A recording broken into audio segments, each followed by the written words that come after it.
music when you talk over it. Yeah. Just get a little too into it, and we never get anywhere. I got to take a little break and then come back and tell you some exciting news. We have guests today. We have all kinds of things going on. It's exciting every day when you listen to this show. And we'll be back right after these words. Woo! I just cut the cheese in here. Woo! I got to stop eating those kidney beans. They changed the whole smell of my farts. Oh. So it doesn't even smell like me anymore. You don't recognize yourself. No.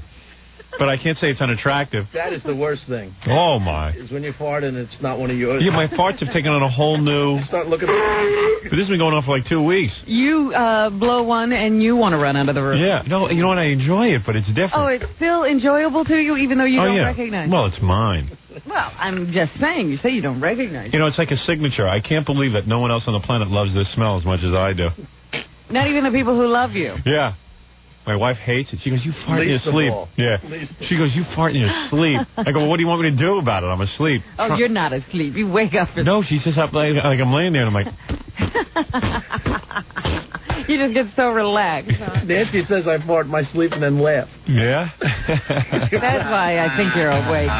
No, I know that I am asleep. I mean, I don't even know that I'm doing it. Oh, you just wake up with a room stink. You know what it is? I'm so bloated when I go to bed because I like to have a big full belly when I go to sleep. And I load up on beans and chili. Must be so pleasant to listen to. I'm enjoying Fred's sound effects. You don't know where you're going. Right. Is he snoring? No. Snoring shouldn't smell like that. Oh, man. I tell you, what gas. I'm so foul. And now that I'm into these, I have like 2 huge cups of kidney beans with Paul Newman chili sauce. You know, that hot salsa. Medium. With a bunch of broccoli in there, chop it up. Yeah. So it's broccoli, beans, and salsa. Why don't you just eat grass? Ever see what? They have lists that say the things that will give you the most... Yeah, broccoli and beans. Yeah. So I eat that, and I'm laying there, I guess, in my sleep, and it's like... I'm thinking you must be damaging some layer of our atmosphere it's like with all of your carrying on. Foot. There it is.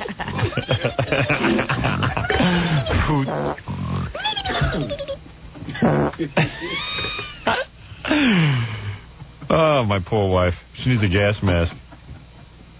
And she doesn't do this to you.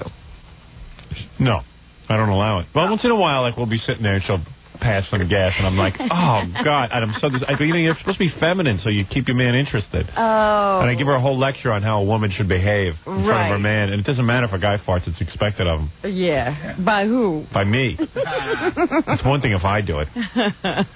Hey, man, wait, never mind my wife, never mind my farting, never mind everything else. What? I found this in the newspaper today, man. This is a hot story.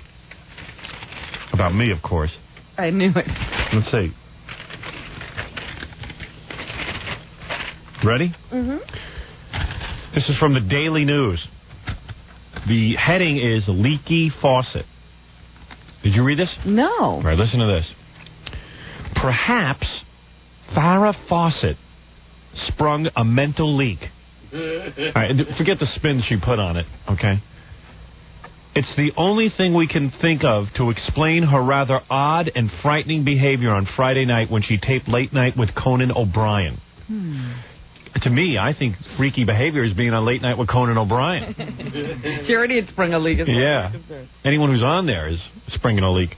Turns out that the only person in the universe with larger hair than her, Howard Stern, was taping The Tonight Show with Jay Leno in the same building. So Conan's producer wanted to have the set door closed for fear that Stern would show up on the show and scare off Fawcett. But says a source, Fawcett went out of her mind with excitement when Stern was at 30 Rock. Oh, no. And even though it is scarier than Rhonda Shear becoming a household name, we're told Fawcett asked staffers to comb the studio for Stern. Right, Fred? Yeah. Oh, yeah. Well, like I said. Hold it. She's been with Ryan O'Neal all this time. Hey, didn't he beat her with a shoe? Or was that Tina Turner's husband? I think that was Tina Turner. And if you were wondering why Fawcett didn't go into guest couch purgatory as she was scheduled to do, in other words, she was supposed to sit on the set, after her interview. Yes, the panel. We're told she split right after the interview and hurried backstage to try to catch a glimpse of the king of all media. You're kidding. No. Whoa. I thought that was going a different way. Sadly, Stern was nowhere in sight. You couldn't wait, could you? I was waiting like 10 minutes. Well, she was doing a show, Hal. I didn't know that. We assume he was somewhere on the campaign trail or working on the film version of his autobiography or just promoting himself. You're always busy. Yeah, I'm always busy. Oh, man. It's She's nothing got... else. I'd love to give her my meat. Oh, you. She went looking for it. Yes, she went looking for my meat. She was tearing through the building. You know what I would have done if she had found me? I would have said, Miss Fawcett, I need to speak to you alone for a second. I have a question to ask you. I would have closed the door and I would have started getting it on with her. How do you know that's what she wants? She wanted meat. Why else would a woman search all over a building for you? She might like your sense of humor. She was on a meat hunt. Yeah. I mean, I can imagine if I had never met you and I was in the building and I heard you were there. And you were Farrah Fawcett? I would be looking for you to say hello. Yeah, well, sure. Hee-hee-hee-hee-hee-hee. Man, it was wild. I was watching her, Ganji taped it on Conan. And she was on Conan with no bra. You could see right through the shirt. The bra. And Ganji goes, yeah, look at that. And I go, hey, you're not wearing a bra either. Look at that. Boy. Come here, young boy. Farrah Fawcett Ganji. No, but I'm just saying, she wasn't wearing a bra, and that rack, even though it's 47 years old, is still standing pretty firm. That rack is better than anything you'll probably see all of your life. That's right. So I'm just saying, and plus, she wouldn't want to screw up her deal with Ryan O'Neal and her 2 kids, so, she probably would make love to me and never tell my wife. Do they have 2 kids? Yeah, Redmond and Solly. Oh, geez. Who's picking those names? I made up the last name. I picked the last name. I know. I couldn't think of the name. I wanted to act like I knew what I was talking about. Boy, that's a hot little piece of ass. Farrah Fawcett. I was thinking, why did her name pop into my head this morning? I was thinking about if you ever did meet her, you must find out if it's true that Lee Majors left Ryan O'Neal to watch her while he went off to work. That's true. I read that too, Robin. Ryan O'Neal and Lee Majors were like really good pals. Yeah. They were like, hanging buddies. Now you know why Ryan O'Neal was hanging around with a TV star, looking at his wife. So he had to leave. Lee Majors had to go shoot a Bionic Man somewhere on location. Who knows where he had to go? And he said to Ryan O'Neal, hey, just, check in on Farrah, make sure she's okay, and, sort of be her nanny. Yeah. Came back, his wife was gone. She's never come back. Yeah. Can you blame her? I mean, can you imagine Lee Majors? I can't imagine either one of them. A bit of a stiff. Oh, I can imagine Farrah Fawcett, though. That's a little monkey. Ooh, man. A little hairless monkey. You don't think those choppers are too big? Not at all. No. I know what you mean, because she wears, caps of some kind. Yeah. But, I could handle it. I just have to wrap her lips around those teeth so I don't get damaged. Where does she live? Does she live in California or something? Yeah. Yeah. You think if she had that much of a hard-on for me, she would have come in here and said hello. No. Yeah, she knows where we are. She can get booked on this show. Yeah. She doesn't have to comb NBC looking for you. Yeah, it ain't that rough getting on this show. Are you sure that's true? Then you have to suspect the story. You know why I think it's true, Robin? Because when we were there, as you know, they said, hey, Farrah Fawcett really wants to meet you. Well, yeah, but they seem to be confused, too. But I heard that Conan kept asking me to come down, not to stay away from the set. See, that's what I'm saying. We were told that he wanted you to do a walk-on. Yeah, so who knows? I prefer to think it's not true, Robin. I don't want to think about that Farrah Fawcett might really have a hard-on for me. Because that would just be, I have to cheat. Too much. I would have to cheat. That's too much. I'd have to cheat on my lovely wife. Is there any point at which your wife would say that's not cheating? Yeah, as a matter of fact, I came home from, what the hell was it the other day? Who the hell were we talking about? My wife said, I guess for her I'd have to let you cheat. Not Paulina? No. Last week we had someone on the show. you talking about? I don't remember either. Madonna's sister. No. Oh, Heather Locklear. Oh, she was on the phone. Yeah, I said, hey, I think Heather Locklear digs me. And she goes, well, I guess for Heather Locklear, I'd understand. Ah, see, there's hope. Yeah, there's hope. By the time I'm 60, I should get laid. I love my wife, but I love everyone else, too. Let me ask you something, because you probably wouldn't even be able to perform. For if who? you get right down Thanks, to Robin. it. No, let me make my point. Thanks. Yeah, that's true. I probably can't get it up anymore. No, let me make my point. Even in your dreams, Howard, you stop yourself. Yes, it's true. So how are you actually going to do the deed? With Farrah Fawcett? Yeah. Because Farrah would come to me and say, look, I don't want to lose Ryan, and you don't want to lose Allison, and just, put a rubber on and let's do it. And you don't even have to have any guilt or anything. In your dreams, Howard, you're not doing any. It's not even real. I know. You can't do it. Well, I'm going to try. You have to. I'll just do my best. 'Cause that's something that a guy should be allowed to try. If Farrah Fawcett needs some meat, you got to be able to give it to her. Meat. Ave Maria. I was watching the funeral, Jackie O's funeral. Yeah. Every minute with Ave Maria. Ave Maria. I don't know if the networks were just playing that or it was actually being sung. I don't know. I love when Aaron Neville does that. He should have had, she should have had him at her funeral. Yeah, Jackie O could have had Aaron Neville. What? I think I could have Aaron Neville at my funeral. Why not, Jackie? Yeah. I don't think he's that hard to get.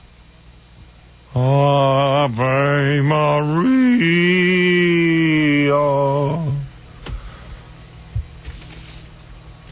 You're on the air. Oops. There it is. Los Angeles, you're on the air.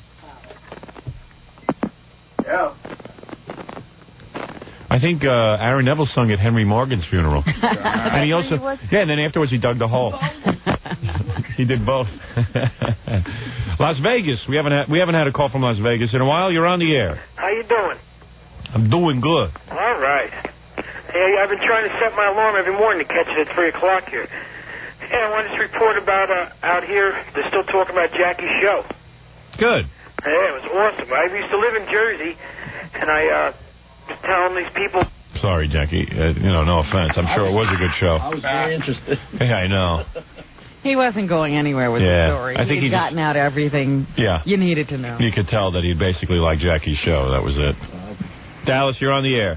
Good morning, Howard. Good morning. Good morning, Robin. Good morning. I just wanted to comment on your Tonight Show appearance on Friday.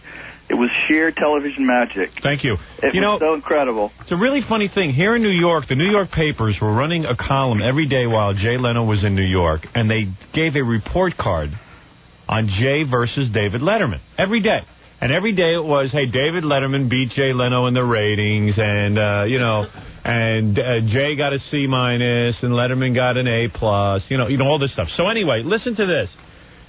So I'm on the Tonight Show. Jay gets his biggest ratings since the Cheers people were drunk. There is no mention of it in the Post. There is no mention of it in the Newsday. I get 3 papers here in the morning. Newsday, the Post, and the Daily News. I'm sure the Times didn't cover it. And the only one that covered it was the Daily News, and it's all the way on the back page, and it's just a little mention. It says, Stern boost rockets Leno into rarefied ratings. Radio ratings magnate Howard Stern keeps proving over and over again that he is a television draw, too. Thanks to Stern, Jay Leno's Tonight on Friday, his last show in a week-long trip to New York City, had its best overnight ratings since May 20th of 1993, when Leno went to Boston to see the Cheers gang. That's before Letterman was even on. Not only that, but the Leno ratings here in New York that night nearly doubled those of CBS Late Show with David Letterman. With Stern's shtick in high gear, including an announcement that his Private Parts book will be made into a film that he'll star in, The Tonight Show posted an 8 rating and a 19 share, with Late Show with David Letterman averaging a 4.5 rating with an 11 share. The strong ending to the week gave Leno his first weekly win in Gotham since last August when Late Show launched, according to Nielsen, blah, blah, blah, blah, blah, blah, blah. Then it goes on to say nationally, of course, Letterman beats Leno, but barely, and, because we're on in 16 cities. Yeah. But anyway, and not only that, the ratings built. Instead of people tuning out during my appearance, they were tuning in and staying with it. So I was excited today. I said, they'll review my appearance in the newspaper. Not one write-up. Not one. And all week long they had reviewed. Yeah, there was a report card every day of the night before. So why do I bring this up? I bring it up because they can't bring themselves to give me a positive review. The only mention of my show in a review sense was Tom Shales that said, hey, Leno's a real pussy for letting Howard Stern say Jack Parr's an old fossil. That's the only review I got. And I was like, what do you mean? What is Jay supposed to do when I call Jack Parr an old fossil? Is Jay supposed to punch me? I'm a guest. I'm allowed to say what I want. What, Jay should be combative? Should he get a sword and duel me? Well, Jack Parr also said he should never let Madonna sit in that chair. The very next night, he had her sitting there. Yeah. Tom Shales doesn't point out that he did that. Yeah. Why is it okay for Jack Parr to badmouth someone? Well, Jack Parr's such a great guy. And what? Excuse me, when's the last time you checked, Mr. Shales? Jack Parr's an old fossil. I mean, he really is old, and he's a fossil. One of the funnier things was when Branford was trying to be outrageous at the beginning, and then every 5 seconds it cut over to him when you were saying something, and he was just laughing like a mental patient. Oh, he loves me. He was just out of his chair. Hey, listen, let me tell you something. The blacks love me the most. That's what people don't know. Shalom aleichem. Shalom aleichem. No, salam aleichem. Salam aleichem. You don't even know how to speak black. What are you asking me, right, Robin, for? Robin knows. Robin's in touch with the black community. I feel your pain. Hey, listen. I feel your pain. The blacks love my sense of humor. I have a black sense of humor. I grew up black. What's the matter with you? Everyone knows that. There's some guys out of Houston that are trying to be Howard wannabes. They're syndicating into, I guess they're syndicating to Dallas and also into New Orleans. They're called Stevens and Pruitt, and they are just awful. I mean, they try to be outrageous, and they're extremely dirty, but just for the sake of shock. I mean, at least you go over the edge occasionally, but you're the funniest person in you know what I like? business. But these guys are they're ridiculous. You know what I like? Sick. I like that Stevens and Pruitt, Howard Stern imitators all over the country, Ron and Ron, all these guys are dirty, and they have not because they copy my program. They also are dirty, so-called dirty. They are not fined one dime by the FCC. Nothing is done. Nothing is done. It's a big joke. It's a farce. It's called selective enforcement. When I get my day in court, when I finally get my day in court. Have you checked the law on this, Mr. Stern? What? Would you be able to introduce testimony, documents, I've got transcripts of other stations? Hello? He's whistling during our rap. I'm giving you some background music. No, don't get carried away. I'm sorry. My bad. Would you be able to introduce that into evidence? Yes, that would be evidence B. Exhibit B. Exhibit, they call that, Robin. Yes, exhibit. Yes, I will introduce that. I will introduce that exhibit into the testimony. I would hope that is They don't call me Perry Stern for nothing. allowable. Of course it's allowable, Robin. I will go after them with a viciousness. Then we have the case all wrapped up. Yeah. Let's go. And if the judge doesn't agree, I'll beat him with a shoe. Are we going to a jury trial? You need a jury. I don't know. I hope so. I need to talk to the jury. Anyway, the point is that you've got all these Howard Stern imitators all over the country. Brother Weeze in Rochester saying a-hole and using the T word and going all through different kinds of things. And nobody sweats it. Nobody sweats it. I have been targeted. And it's a farce at this point. It's a farce. And now they backed themselves into a corner. I've got $2.5 million worth of fines. How are they going to resolve this? Are you sure about the number? Somewhere over 2, I know that. Well, I read something in the paper that the individual stations are now being fined instead of going after Infinity. They don't know who to go after. They're going after anyone they can go after. They don't know what to do about me. I don't know what it is. I don't know. And I don't even mind if they went after me and everyone else. But it's just me. And the newspapers don't even report it. That jackass who wrote the article about me in Orlando about that I'm a horrible man and I'm a terrible radio personality. Where is his outrage over what the FCC does? Never mind what I do for a living. What happened to the First Amendment? Where are our rights? When a commissioner comes out and says I'm a wise ass, that's why we have to get him. He has to teach you a lesson. Yeah, I mean, is anybody still awake? Is that the purpose of the government? Yeah. Hello, McFly. Okay. And on top of that, my dry cleaner was fined the other day just for associating with me. Poor guy. I think he got $250,000 fine. 250 yen? Just for bringing me my clothes. All right, they figure if they can find people who bring my clothes, I won't leave the house. All right, thank you. Thanks. Bye. Bye. We know all about it. We all know all about it. That's right. It's a joke. That's why I'm making an attempt to get out of radio. I'm making my move. Making movies. I'll sit there like Eddie Murphy. Once every 2-3 years, I'll show up in a film. Bastards. Well, I just read that Robin Williams has decided not to be the Riddler in the third Batman movie. Oh, yeah, you read the script. There's a role. Hey, maybe I'll go do that. Hey, I'm the Riddler. Kiss my ass. Kiss me and tuck us around. Riddler. What can you do? I got to take a break. Do you consider yourself a real actor? Are you crazy? A real actor? I don't know the first thing about it. I'm a natural actor, Robin. I see, okay. Naturally, I had no lessons because my father was too cheap, so here I am. I'm the Riddler. Here's a riddle for you, Batman. What do you call a guy who leaves his wife for his nanny? Ooh. A dick. Yeah. The Riddler.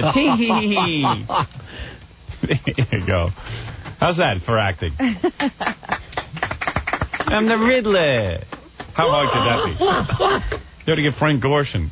He was good. He's a little long in the tooth, is it? Who you calling long in the tooth, Batman? Batman, you bastard. You rat jap bastard, Batman.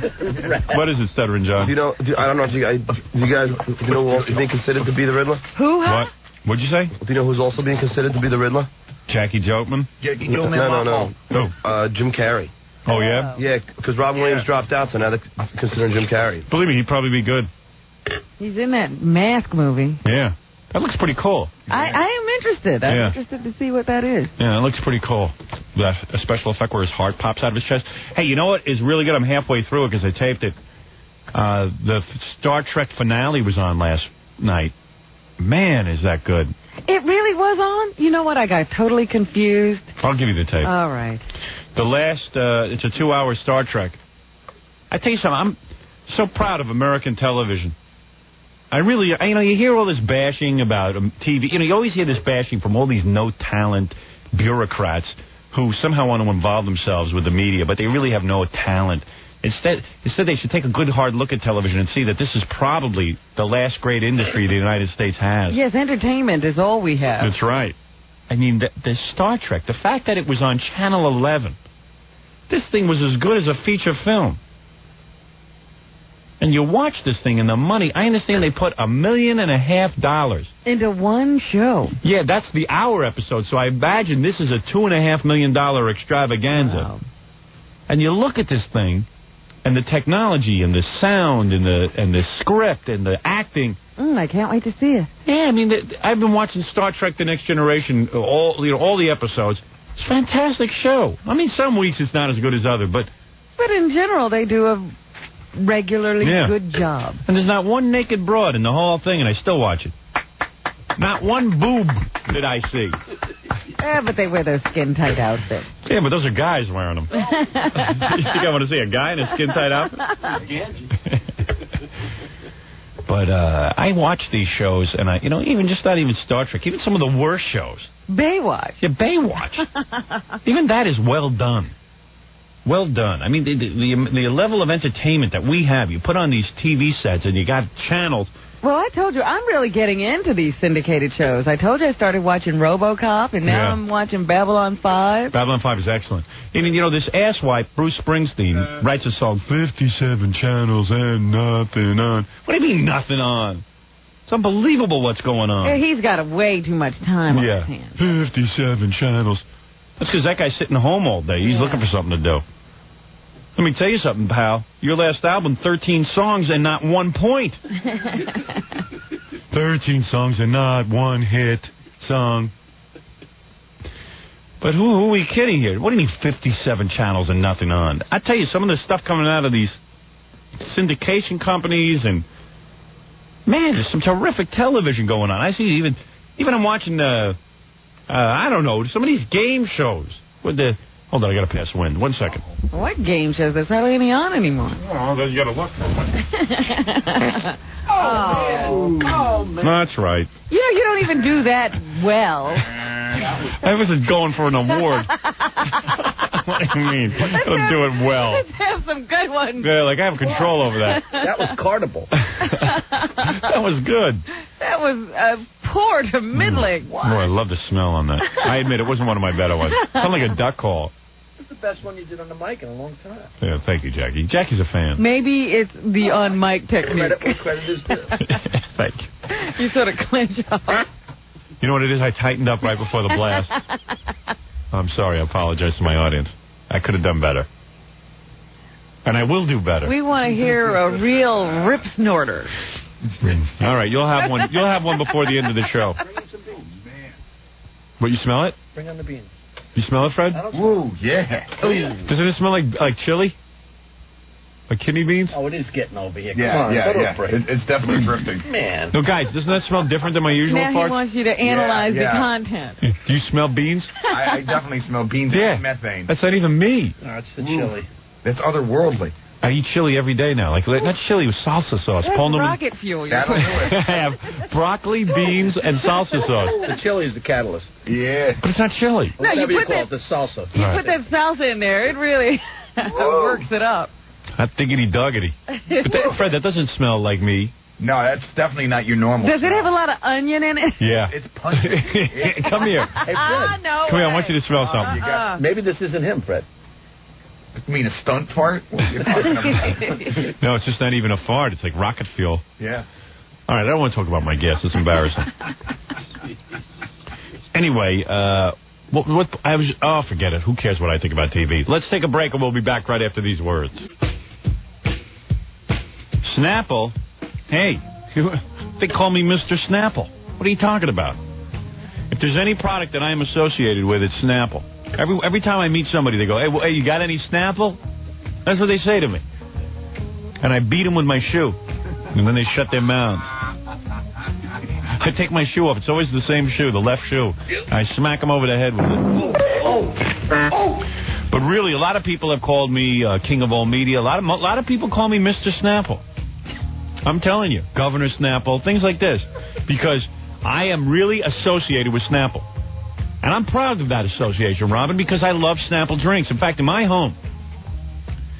Well, I saw you yesterday carting out. It looked like elephants. How many trays of Snapple? Cases of Snapple I took home. Let me think. I saw 6 cases of Snapple going out. Because I love it. And I'll go through that in a week. Yeah. Look like a train. Yep. In fact, I had Jeff Schick over from IBM yesterday, and he took 2 bottles of Snapple with him. Oh, so that's why you have to do that. Everybody's doubling up. He felt the cold coming on. He had Vitamin Supreme and an orange juice kind of concoction that Snapple made, and they knocked the cold right out of him. He's fine today. Oh, healthy as a horse. I tell you, I love it. I must have 9 interns carrying out cases of Snapple yesterday. And I love those Snapples balanced on their native heads. Right, Robin? It was a beautiful thing. Yeah. I felt like Tarzan. Their arms were still free. Yeah. I'm teaching my kids early the value of $1. I'm having them sell it on the sidewalk. Snapple. The lemonade stand sells Snapple. Oh, yes. I got to rent that video of What's Love Got to Do With It, the Tina Turner story. Oh, it's on pay-per-view now. Is it? I don't order from pay-per-view. Oh, sorry. I'm not into that. I'm only into it if I'm on it. It's a religious thing, huh? I have a copy here for you both. Oh, that's better. Now you're talking with juice. When did you get that copy? Well, I taped it off a pay-per-view and brought it into nice. Soundbite. Oh, that's very nice of you. You can have it. You can also watch the Joy Luck Club on the same tape if you'd like. Yes. Well, aren't you doing good? You're doing good work today, Baba Ho Hi. Excellent. Let's hope Madonna's brother doesn't call in. What was it last week we thought he had ordered 3 times from pay-per-view? He told us he ordered this movie from pay-per-view and watched it 3 times. Yeah, instead of taping it. I don't know. He's nutty. I guess he's doing so well in the stock market that... He was more of an intro with the truth. What was the movie you taped? What you watched 3 times? I didn't watch it. What was it again? And somebody lent it to me. What was it? It was a stupid movie, too. What was It's the worst movie, but I couldn't stop watching it. What is that? The Beverly Hillbillies. It's like he's an empty head. Like Jethro. I should play the bit again to show how empty-headed Baba Booey is. Yes. Where is it? Right there? Thank you. Baba Booey. Now, here's a little reminder of Baba Booey's inadequacies. Becoming a guest on the Howard Stern Show is no easy feat. You must pass the extensive screening process of top producer Gary Delabouie. Hello? When are you going to meet those guys in those record companies who are going to advise you and are going to tell you how to deal with all of Hold on, Mr. DeGaulle. I'll put you right through to Howard Stern. Right after I put through Marilyn Monroe. She's calling from the moon. If you want to be a guest, you'd better have your credentials in order. What is it, Baba Fohai? I know it's late in the show. I know you're really busy, and I know we'd rather do this live, but would you like to talk to Madonna's sister on the phone for a minute? Sure, I'll tell her to come in. Papa Flunky. You try. Robin, this is an exclusive. Madonna's sister. This is Paula. Hey, Paula. Hey, Paula, it's Howard. You're on the air, Paula. You're on the air, Paula. How much you getting paid for this? Me? No, Madonna. How much is Madonna getting paid for this? I was down there with them show. What? Simon Hudson's getting paid, you're getting paid, Madonna's getting paid off, but we're all going to get pumped up. We're all going to get, Super screener Gary knows how to authenticate the genuine from the counterfeit. Because I have official word from Madonna's publicist, Liz Rosenberg. That? This is not Madonna's I didn't sister, think so. but a woman who's been going around with Paula Chacon's ID and telling everyone. I mean, she was advertised in the paper. Why don't we take a look at the videotape and compare faces? All right, very and good. And laughs to go with it, and beauty marks. Fine. You come down and here. how about if I get my godmother, and God only knows I'm not lying. All right. All right, listen. I didn't know what happened when I was born. I said, Robin, has there ever been anything funnier on this show than Gary buying this story? No, Baba Booey This is going to be legend. But this is the best. This is legend, Gary. This woman duped you. Mark the date. Mark the date. What is it? Everyone's calling asking for Gary, saying they're Kurt Cobain. Wait a minute, I am Madonna's sister. You know what, Gary? Hey, wait a minute, I'm not crazy. You duped Gary. It proves what I've been saying. Amazing. Hey, This is a day in history. We can never fire you now. Hey, you know who's stupider than Gary and her? Me. I hired Gary. Nothing escapes the scrutiny of Gary. All in all, a good week. I've got John Wayne Gacy coming in. I know it's him because I checked his license. Gary only books the big stars, like Joe Pesci. What is it now? Well, I'm taking a chance on this one. Yeah. It sounds like Joe Pesci, and he did know a lot of the answers. You know, it almost doesn't sound like him because it's early in the morning. But You're saying it's Joe Pesci on the phone? I think it's Joe Pesci on the phone. I heard what you're saying about Spike. Where you got me on the Pano Mine with you? I'm sitting here 4 hours waiting for you to talk to me. Have you ever been married? Have I ever been married? Oh, God, we're going to get into my personal. Go ahead, tell me. About Spike Lee, we're going to get into my personal. Well, we got Tell enough me of you. if you've ever been married. But no, I've never been married. This is not Joe Pesci. Is that you? Way to go, Gary. All right, very good. You've proved to me once again that Gary can be fooled by anybody. Oh, come on. Very good. Thank you. Thank you very much, guys. Bye-bye. I appreciate it. Bye-bye. Gary, on line 3, Cleopatra's on the phone. Oops. Fooled again. I know Abe Lincoln was on the phone because it was a 212 area code. If you want to be a guest, don't try to fool Gary. I guess it's part of my job to be stupid. There he is, Baba Booey. Baba Boohai. Baba Why Bonehead. is that so entertaining? It's great. I could hear that 100 times. Oh, man. And who knows, I might. Thank you. Fooey. Fooey. Fooey. Hey, anyway, hey, you want to... This was kind of cool. And Jackie and I were just discussing this in the commercial. Fred, of course, was quiet during it. He never joins in? No, just me and Jackie and Fred listens. But anyway, Jackie and I were talking about this during the commercial. You know, I remember before you joined the show, Jackie, I used to have to sit in the room with Fred alone. And that was not pleasant. How was that? It's quiet. Well, you guys must have chatted. Gary used to come in and help, didn't he? Sure. Gary would talk to me during the commercials, so it wouldn't seem so weird when I was alone with Fred.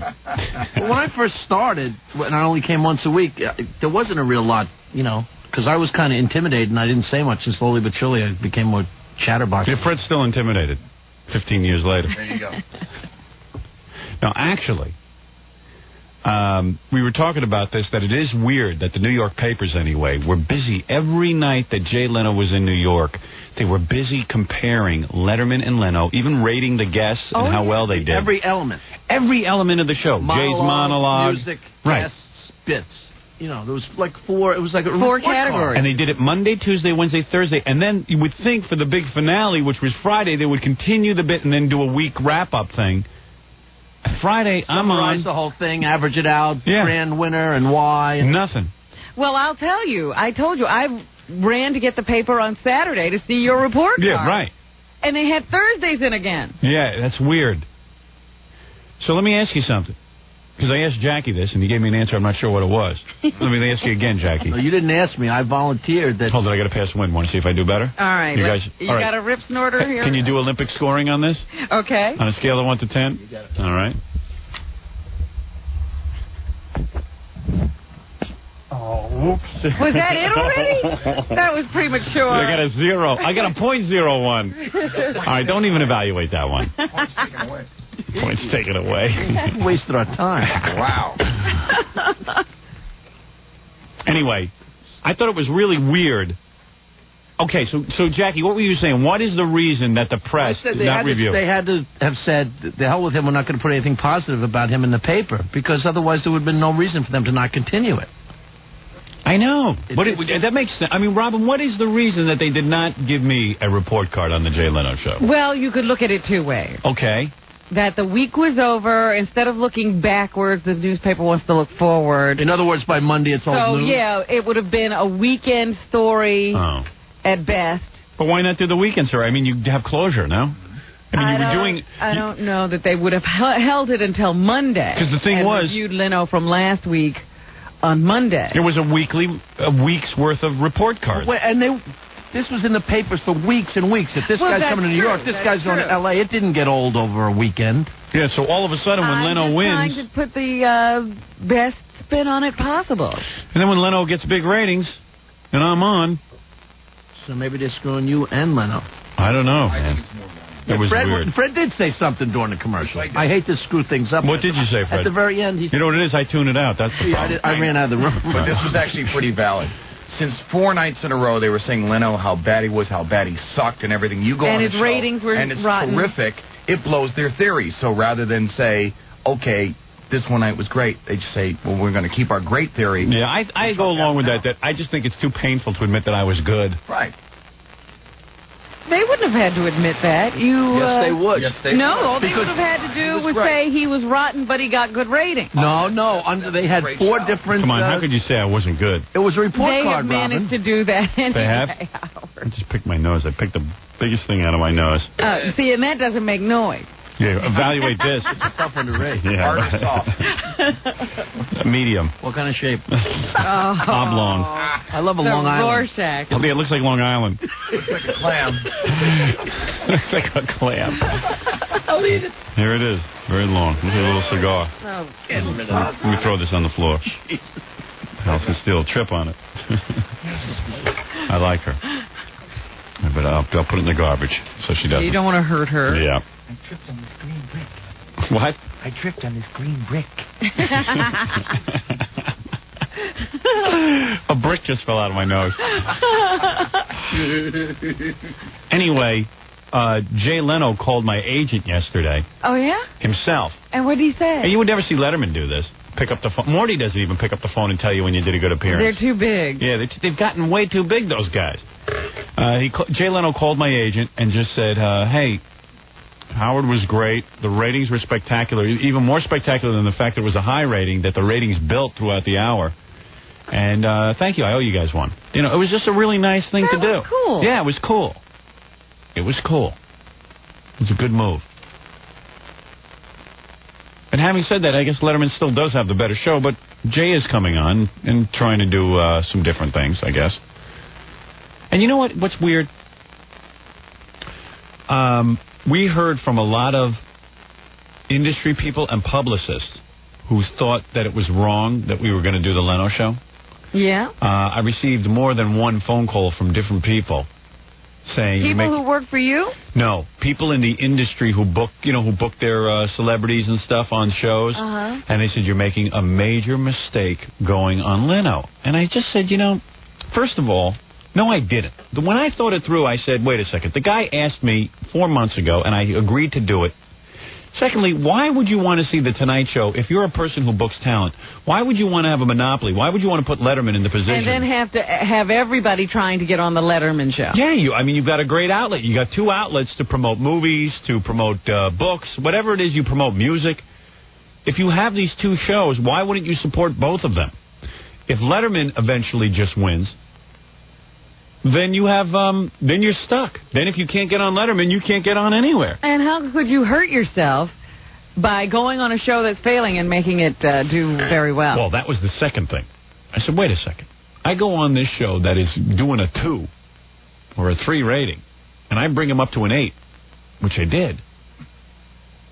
I look like a hero. Yeah. If I did it on Letterman, if I got on Letterman and pulled an 8, they would have said, well, Dave was hot again. Yeah. Right. Dave would have gotten the credit. Yeah, Dave gets the credit. I never get the credit, even though I always end up doubling or tripling his ratings. So it's like, wow, Dave's on a roll. Friday night, he pulled an 8, and, with guests Paulina Perzakova and the Blue Men. They wouldn't even mention me. But like this, it's like, hey, Stern with his guests, Leno and Paulina and the Blue Men, got an 8, beat right. Letterman. You beat Letterman. Yeah, cool. So, I don't know. I don't think it was a bad move, and I think it's an honorable move, actually. Well, there's no honor in show business. You're talking to me about people who work in show business, telling you it's a bad move to do an honorable thing. This is typical of how they think. Yeah, because Jackie said, I think you should do Letterman. Oh, no, he didn't. He actually said to me, you're doing the right thing. Jackie said that? Yeah. Doing the right thing. Of course, Jackie doesn't do the right thing. But no, maybe he was just in shock. I couldn't judge someone else. Yeah. And he just thought he'd tell you you're doing the right thing, even though it's something he wouldn't do. Leno's a good guy, and right. It was the right move. Hey, Billy, how come you're coming in at 7 o'clock? I thought you were going to come in at 6. No, I got to work that out. You got to what? I have to work that out. I can't even hear you. Hold on. Say something now. I have to work that out. Say something now. Hi there. Now. Oh, okay. I have to work that out. Work it out. I got to work it out. I got to work it out. I got to work it out. I got to work it out. I thought Tom was nickel and diming you. Well, that's why he's got to work it out. Billy, where's your time card? Look, I brought a contribution to the show. Oh, good. Okay. Hey, Robin, let me take 1 or 2 phone calls. Then I got to take a break. Then I got to we got to listen to the Joan Rivers movie thing. Oh yeah, I want to hear your take on this. Did you watch it? Yeah. I watched about half of it. I couldn't take it. I know. That's exactly Wasn't it embarrassing? Did you want to, cover your eyes? I was cringing. Joan and Melissa acting out after Edgar died and fighting every minute. And Joan kind of made herself look like a real saint. Melissa seems to be completely insane. A brat. Yeah, a complete brat, a spoiled brat. The best was when the lawyer told Joan, Melissa owns half of everything. Yeah. What? Why did you stop watching? Just out of curiosity. The oxygen was leaving After the room. an hour, all of a sudden The oxygen was leaving the room. I said out loud to myself, why am I watching this?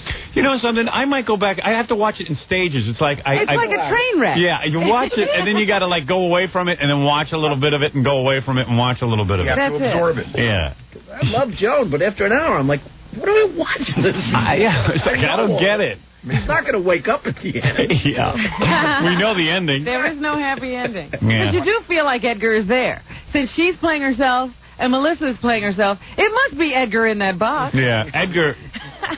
I think you told me she climbs into the coffin with Edgar. No, somebody called us and said that. Oh, yeah, I they lied. told you she stroked his face. Yeah. Talks to him. Yeah, talks to Edgar. And then wraps herself in the clothes. That was the best. It would have been good if Edgar just popped up out of the box and went, ooga booga.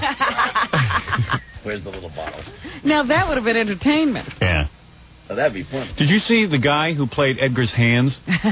He had these fat little pudgy hands. Do you think they could have got a nice hand model to do Edgar's hands? It even did him an injustice. Everybody... Taking the pills, you mean? Yeah, when he was taking the pills, it was like a little. It looked like baby hands, and they were like taking tons of pills. A little pudgy with short fingers. Yeah, they had little pudgy short fingers with like little tiny nails. You're looking at the hands, and if those were my hands, I commit suicide. I think a dwarf was playing Edgar. I think it was Joan's last cruel trick. It was like little tiny dwarf hands. Yeah, they weren't even like regular size. Yeah, at it was all. like weird. And then like he only put like 5 pills in there. It looked like they were giant size. It was like Land of the Giants. And the little booze bottles looked gigantic next to those hands. Yeah, they look like normal sized bottles. Yeah. How insulting! You get a guy to play Edgar's hands, and there's some, they're bad hands. Let me take a couple of phone calls, 1 or 2 phone calls, and then I'll get to the Joan Rivers stuff. And guess who's stopping by the show today? Who? Vicki Lawrence.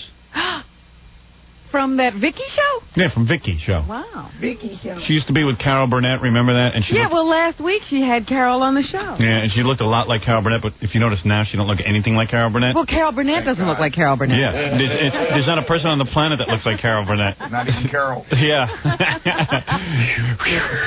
I know Vicki said to me, wow, am I glad I don't look like Carol Burnett anymore. Nobody wants to look like Carol Burnett. At least at one point, I stopped looking like her. Thank God. Yeah. Whew. Carol Burnett, like a couple of years ago, started putting like chin implants in. Yeah. Or something. She really messed herself up. Yeah. Kind of late in life. Yeah, kind of late in life. Like, no one cared at that point. Now Carol Burnett looks more like Tim Conway. Harvey Korman. Yeah. I'm pretty sure Vicky's pretty happy to get out from under Carol Burnett's foot. Yeah. You think? Oh, yes. Oh, please. Woman's an ogre. Well, Carol had this special on this past week, but instead of doing a special about the old show, she did a special of her specials. So she didn't have to be bothered with Harvey Korman and Tim Conway you didn't have to and Vicki. You didn't have to sit through those tapes of Tim Conway faking his laughing at Harvey Korman and vice versa? Absolutely. That was the worst part of the Carol Burnett show. I used to watch the Carol Burnett show because before Saturday Night Live, there was like no sketch comedy show on, and you'd watch it, and it was also on at a good time. It was like nothing else was on. So I think it was on like Saturday nights, Carol Burnett. I forget exactly. And since my dating schedule in high school wasn't all that busy. You had a lot of free time. It usually was, let's watch Carol Burnett, and then I'll call my pals and see if they want to play cards. Well, I know she was on at 10 o'clock now. Was she? Yeah, maybe it was in college I watched it. I don't know when I watched it, but I know I was playing cards a lot instead of being with girls. Hey, you guys want to get together and play cards? Watch Carol Burnett. So anyway. I think Nureyev is going to be on tonight. Yeah. It's going to be a great night tonight. Hey, good thing we don't have school tomorrow. Carol Burnett's having Nureyev. Hey, guys, let's play some poker. And this time, let's just do straight poker. I don't want to play all those nutty games. Wait a minute. Carol's got Peter Nero. Hey, want to get crazy? Let's drink and smoke cigars and eat pizza. Every Friday night, me and my friends in high school, it used to be the same thing. Like, I moved to a white high school. My parents moved me out of the black community, and I hooked up with the dweebiest white guys because I was a dweeb. So I wasn't even king of the dweebs. I was like one of the dweebs. You weren't even the leader. No, I just hooked up with dweeby guys who never got girls. You were like Beavis and Butthead. Yeah, worse. Beavis and Butthead at least, got into trouble. Now, is Dr. Lou in this? No, Dr. Lou went to a different high school. Dr. Lou didn't want to play cards with my friends. Friend. Yeah, he didn't want to play cards with my friends. He had dates. Yeah. He actually got girls in high school. Unlike me. So, anyway, every Friday night was the same routine. Me and these 3 or 4 other guys, total dweebs. I know their names, too. I'm not going to announce them. Oh, come on. No, I can't. No, it would be meaningless. You give the name of every girl. I'm sure they're very happening now. Oh, come on. I got to meet him. I know one of the guys used to... he finally got wise. He couldn't stand the card game, so he started disappearing. We were wondering what happened to him. We tracked him down. He was going out with girls, but it turned out he was like a tiny guy. He was hanging out with like 6th graders. And like he was like their leader. Oh. He went to Munchkinland. No, he started hanging out with like 6 Well, that's what I'm saying. He went to Munchkinland and became king. Yeah, maybe they were like junior high girls. Maybe they were like 7th or 8th grade. What grade were you in? Like 10th, 11th? I saw 11th or 12th. I saw a movie this weekend that you would love, Dazed and Confused. That was me. That is exactly what your life was like. All right, I'll mention 2 of the guys. Mario Cuomo and George Pataki, my opponents in the gubernatorial race. No, give me just their kidding. names. No, I want a reunion. No. So anyway, I wonder where those guys are. Oh, I know where some of them are. Yeah. Yeah. No, they're not in jail. Wasn't one of them with Katie Beers? No. Yeah, built a bunker in his basement. I should have like a card reunion where we just get together and play cards. On a Friday night. So I remember every Friday night was the same thing. Hey, you guys want to get together and play cards? And I always felt good. At least I had something to do. You know, instead of being like walking around the street. But in this movie, there were like 3 kids who were like, you want to play cards tonight? Yeah. Oh, come on, can't we do something And it was else? always cards. And even when we got our licenses, it was just we would drive to play cards instead of walk. Around. You know what you just described? What? That, you know your favorite movie, Can't Buy Me Love? Yeah. The guy that's a total nerd? Yeah. That's what they do. They get together every Friday night and smoke cigars and play cards. And he finally gets sick of it. That's why I love that movie. And That's my favorite movie. He leaves the nerds and they get all mad at him. Yeah, right. All the nerds. So That's anyway. right. They're like standing at the window with their noses pressed against them. And we did the same thing. Like, we would all sit around the card table, and, like, I would smoke a cigar. And would you all talk about what you were going to do? Oh, if I had this one, what I Yeah, we'd talk about all the... Like, there was this really good-looking girl in school, Marsha Cohn. Black hair, big breasts. And I'd say, yeah. You know, it wasn't much different than this show, actually. Yeah. And I remember, like, I mean, she wouldn't even know my name. And Sandy Turkowitz. I remember contacting all these women, and none of them knew your name.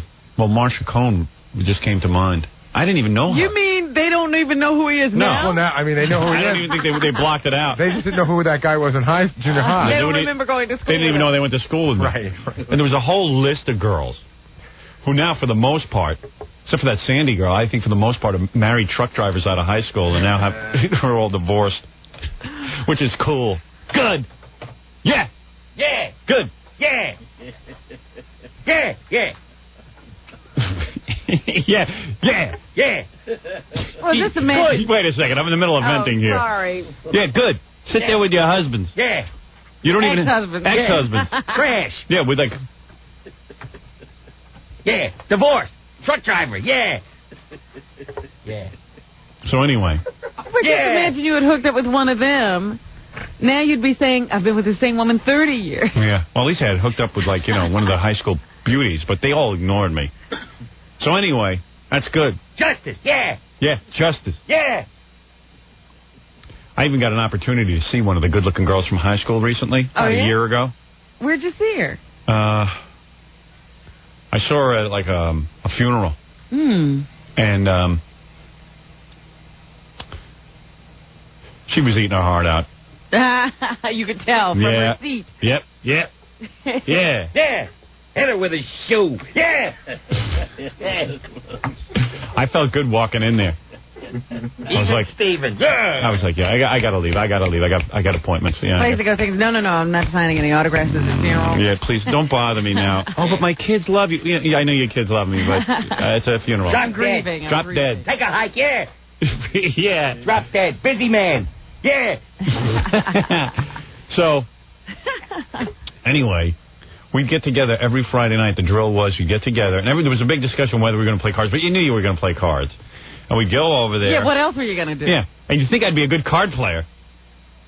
And then we'd smoke cigars. Did you know of any cool parties that you just didn't go to? Or? No, we went to loser parties. Hold on, I got to pass win. You guys rate me on this one. All right, we're ready. Here we go.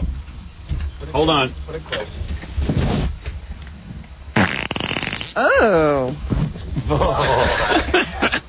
5-0. 5-0. 5-0. That's an 8-5 from Jackie. Fred? I'd give that a 6. Oh. It started out good and then went bad. It's the first good one of the day. It's still 7-5. I'd say at least a 7-5. Full-bodied. 6. Would be higher if it was later. Billy? Bold, but not impertinent. Give me a number. 5-0. 5-0. Now, is it 10 an accident? Well, I like when she's down. Depends if I'm making my pants. That's a 12. I'm made in my pants. I'm looking for sustain. That was sustain. I know what she's looking for. She's looking for deepness, resilience. She's looking for when you got to squeegee the chair. Wait a minute. The points just went up because the stealth of it is moving. Shut up. Yeah, good. Not on odor. I'll help you with Tom's nickel and dimey. Okay, All right, thanks. 5. You don't rate odor. 6 o'clock. Yeah. Yeah. Come in at 6, sure. Yeah. All right, anyway, so... I'm working on it. Anyway, so we play cards, and it'd be like 5 guys sitting around. Oh, people won't even be able to breathe in there. They're fainting. Like the day after in there. Well, now rate it, wise ass. I did. I said it just went up. You damn right it went up. But they all smell like that. Just take it like men. Stop being pussies. Take it. How come it doesn't singe your nose hair? I love it. Don't bring up that I have nose hair. All right, anyway, the point is I'd hang around on Friday nights with these guys, and then, like, you were in fear that one of them would get a girl or something, and then they would drop out of the game. Right, and did you always fantasize about being the one? Yeah. Except, unlike that movie, Can't Buy Me Love, which was such a great movie, I never dropped out and made my move for a girl. Just once I would have liked to have said I had a date. And these guys hated me anyway. I mean, they didn't even like me. The dweebs even hated me. The dweebs hated me. Oh. They were not, because I didn't grow up in their community and, you know. They just needed somebody else to play cards? Yeah, I think so. I don't think I was well liked. Well, if you gave me the names, we could ask these questions. Yeah. I'll have Gary contact them. They might not want, now they might have families and stuff. They might not want to be known as dweebs. Oh, come on. I was a dweeb. I didn't play it right at all. Well, there was nothing to play. What are you talking about? Nah, I could have played it different. Yeah, how? What? Senior year? Yeah. You liked Jackie peaked in high school. Yeah, that was the best We played time cards of in 8th and 9th grade till we discovered, Yeah, all right, Jackie. So maybe you were better looking than me, and maybe you're more at ease with people than I am, and maybe you're an alcoholic whose inhibitions go away every time you take a schnapp. Yeah, you were so drunk by high school. You drunken bastard. I'm saying we played cards. I know you got laid in high school, okay? I saw one of them drag themselves up here. They look like something who crawled out of the sea. Her leg was behind her, wasn't it? I'd rather hold on to my virginity. Thank you. Easy. All right. All right. Oh, Jackie. Oh, Jackie is like, whoa, sweetheart. Howard. What? All right. Take it. You've been quite afraid yourself. All right. Enough said. We're just saying yours didn't look any different. Yeah. For all your actions. Yeah, for all your actions. Those were different times. It's a lot longer ago for me. Anyway, so I hung around with a bunch of dweeby guys on Friday nights. Uh-huh. And then the big thing was whether to order pizza or Chinese food in. And we'd sit there, and of course, which really helped our physiques, because we just sat on our ass all the time. And ate and smoked. Yeah, so we smoked, and then like once in a while we would drink. And then the pizza would come, and that was a whole big thing. The pizza. We'd eat pizza. I'm sitting there bashing my head against the wall. Believe me, college was no better. Until I met Allison, and then I was getting laid, and all of a sudden I was a big man on campus. At least I had somewhere to go. Right, because you weren't looking anymore. Yeah, she saved me from that. What a nightmare. So for that, she has your undying gratitude. Yeah, that's why I don't dump her. Run off with Farrah Fawcett. You got to respect a woman who's willing to marry you when you're a jackass, a total jackass loser. You know what I mean? That's why I can't get too impressed that I'm reading in the paper today that Farrah Fawcett Majors was hanging around waiting to meet me. She was ripping through the halls looking for you. Farrah Fawcett Majors stern. I tell you, though, I'd cheat a little with that little sugar bush. Yeah. Eat that meat. Yeah. You know, there's one thing that's not clear about your whole high school thing. You were pretty popular at camp, right? Yeah, that was weird. 6 weeks out of the year, I was popular. Now, that was during... But those dweebs didn't see you in camp. No. That was during the summer of high schools. Right. High school and junior I was high. a different man when I got to camp. Was there no crossover? None of those people were from Long Island? Because, first of all, they were white people who... first of all, when I got around white people, it was unbelievable. Rockville Center is a weird community. Wait a minute. See, because there were white people in Rockville Center. You always discount Rockville Center. You know what it was? My parents weren't around. My mother wasn't, my mother... You became a different person. I did. When my parents aren't around, I'm a different person. No, let me explain something to you. I would go away to summer camp. You know, my mom, even though I had long hair, my mom would make me wear chinos to school with loafers. You're not understanding my I was question. like the biggest douche. But you were different. And I had pot and all kinds of drugs, and still girls wouldn't go home with me. No, I understand. In other words, you go to camp, you become a different person, and you're popular, and you meet people. Where are these people when you go back to high school? No, none of them were from my high school. Thank God. Or else they would have let everyone know I was a douche. But by 11th, 12th grade, didn't you have a license and you could go... You know, that's why my senior year I spent most of my time in Queens. Because I had friends in Queens. Long Island people had already gotten the word that I was an a-hole. So you did seek out the people. And I did. Even when I got my license, I used to drive over to Hewlett High School and walk the halls, trying to act like I was a cool guy from another town. And even there, no girls would talk to me. You just didn't have that Long Island thing, whatever it is. Yeah, I took my dad's Mercury Montego. I drove over to Hewlett High School, parked it in the parking lot. Then I would get out, and then, they had a structured school. Rockville Center went to this modular scheduling, so if you didn't have a class, it was like college. You could just run out and, and hang out. So I drove over to Hewlett High School, and I would walk around their halls while they were having school in session. And I would just walk around, Great. And I said, hey, because it was a piece of ass, real jappy girls, Jewish girls with lots of money and tight asses and pants and culottes with nails. Yeah, culottes. And nails. And nails. Bolero pants. Bolero pants. Yeah. Capri pants. Yeah. So, and really pieces of ass. So why are you blaming Rockville Center? Yeah, Japs. Yeah, so... You couldn't get any action there either.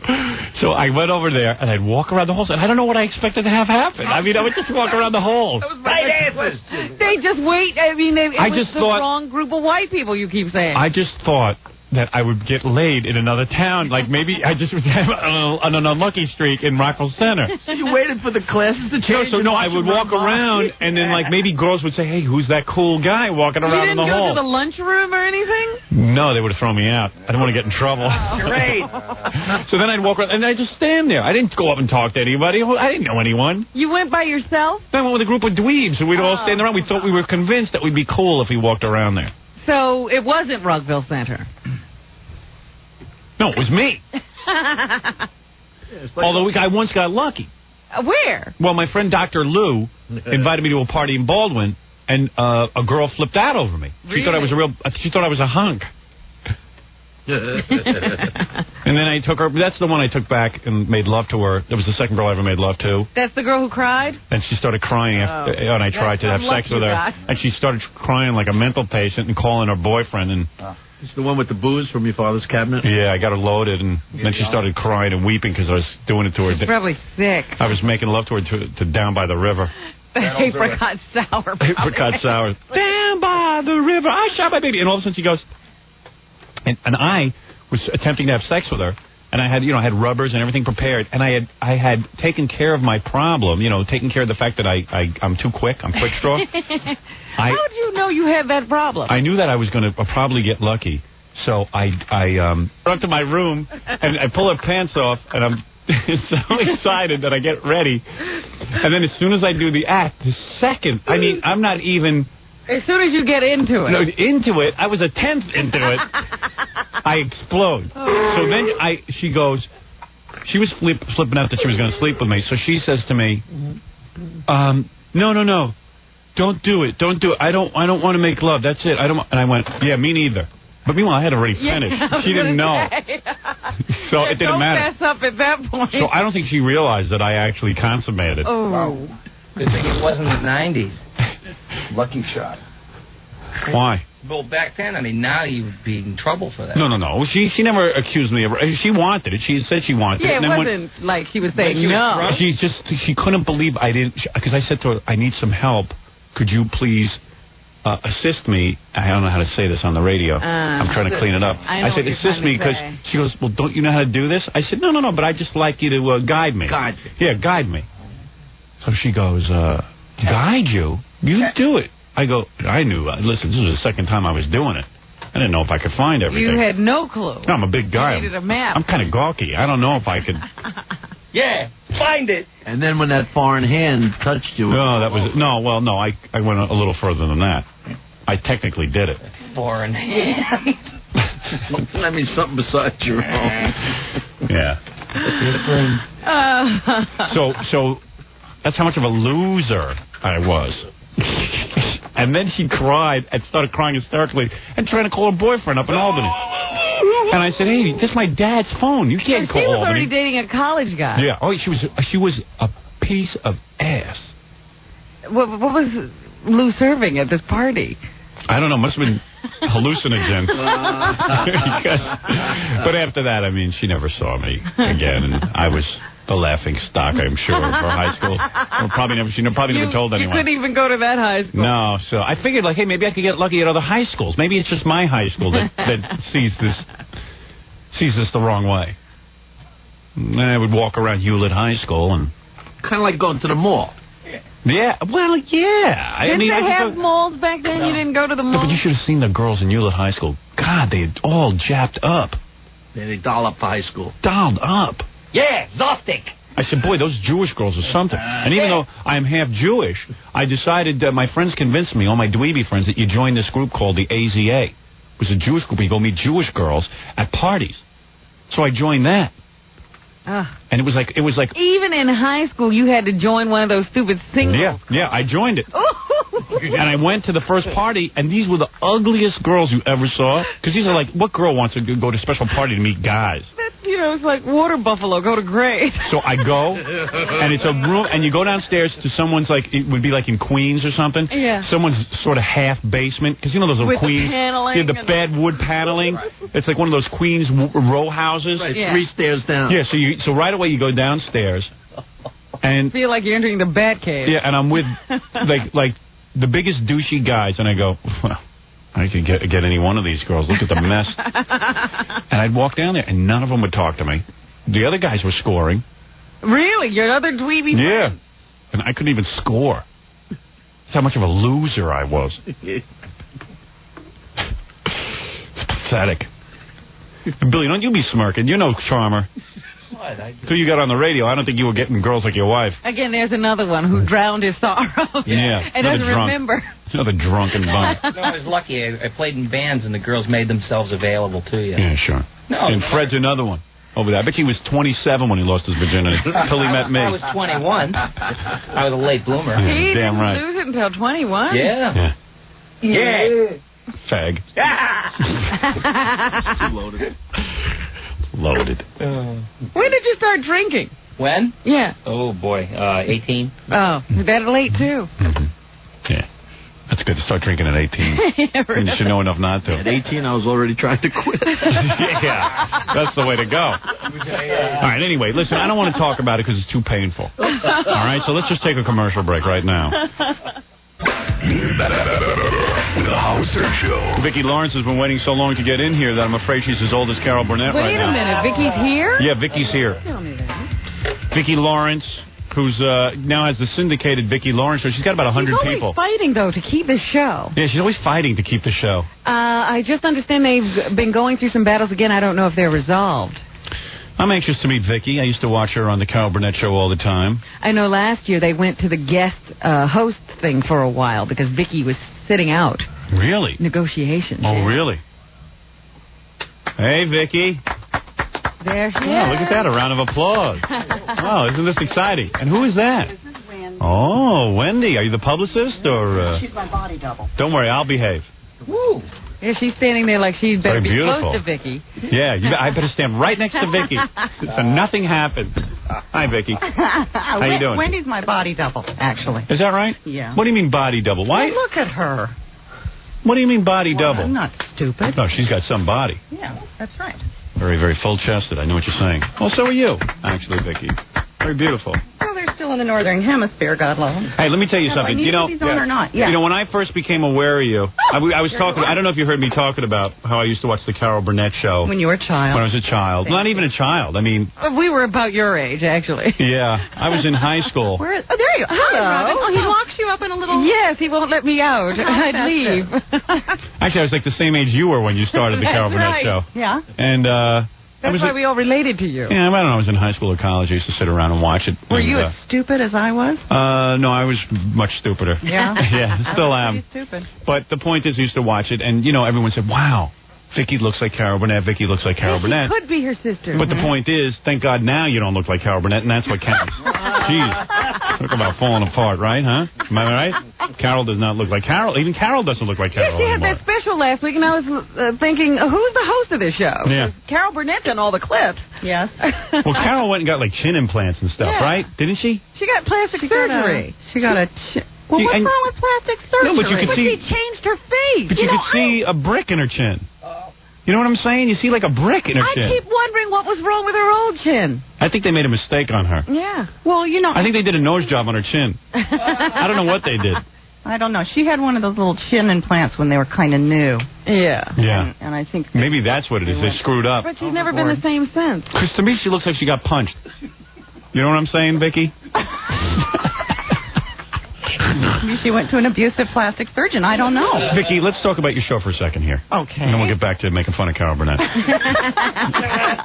Vicky, why are you always trying to save the show? What's going on? What's going on with the show? Where are you now? I'm trying to save it? Yeah, we always read your... You're always fighting with the producers or something about that's control. just no, you know what? That's suits and talent, and never will the two get along or really? understand each other. What's the argument? I'll help you out. You don't have this problem at all, huh? Well, I have that problem, but Howard Stern. I'm very professional. I keep that off the air. And you're a guy. You're a man, too. A lot of it's a woman thing. Yeah, I don't know. I'm kind of hung like a woman, so I do get into the same kind of problem.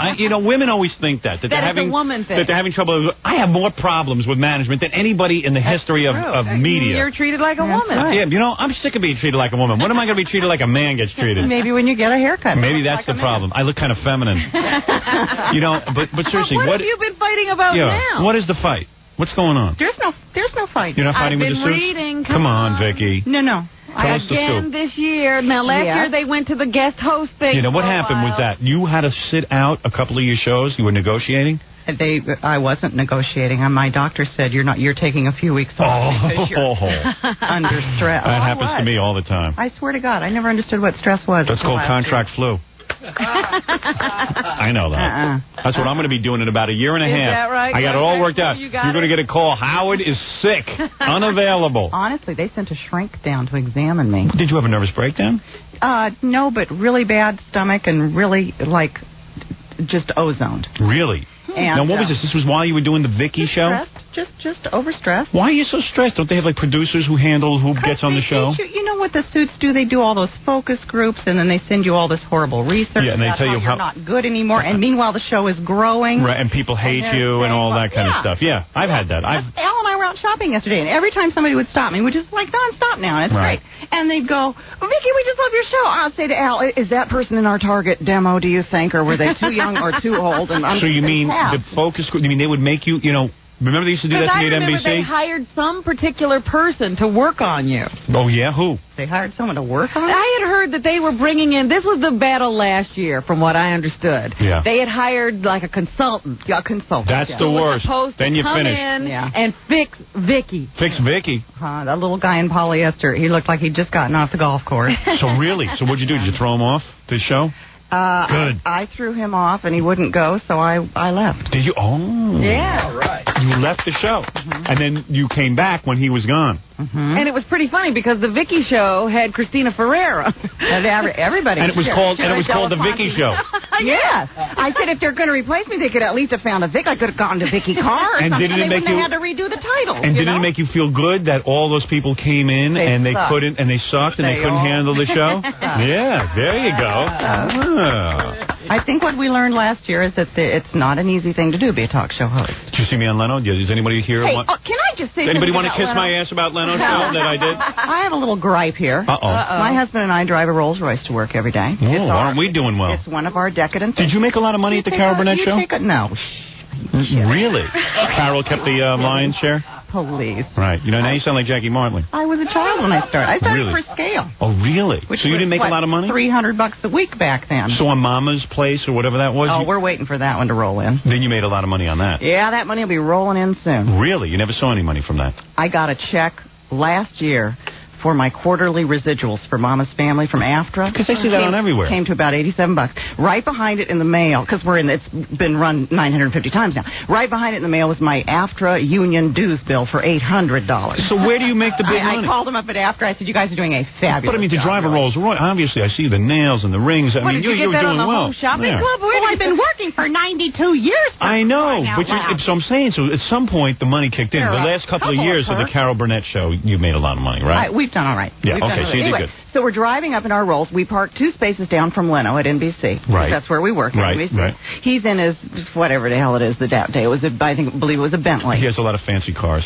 We got out. We said, we were just listening to Howard Stern because you had Blue Jay on. Right. Yeah, the Evil Jay. Evil Jay, you were here that day, right? When Yes, I was. Yes. And and he said, oh my God, he said, it's disgusting. You listen to Stern in a Rolls Royce, isn't that illegal? I was listening to the McNeil-Lehrer report. And who do I see on his show the minute he gets to New York? Howard Stern. He's a Closet a-hole. Yeah, because you can't Whatever. say that. Right. I never see Vicki open up like this on her show. It's amazing. You're a fiery woman. You walk through that door, you just lose your inhibitions. That's right. Now, Vicki, so your husband is the producer of the show? He's supervising producer right now. Well, how come they get to who hires this consultant? Group W did to come in and tell Westinghouse. them what was wrong with the Westinghouse makes elevators, you know. Yeah, exactly, not Yeah. TV shows. Yeah. That only go down. Right. And the point is If you want to go up, you have to get off and get on the Otis. Is that right? Oh, so you're not a big fan of Group W. I see. We're working things out.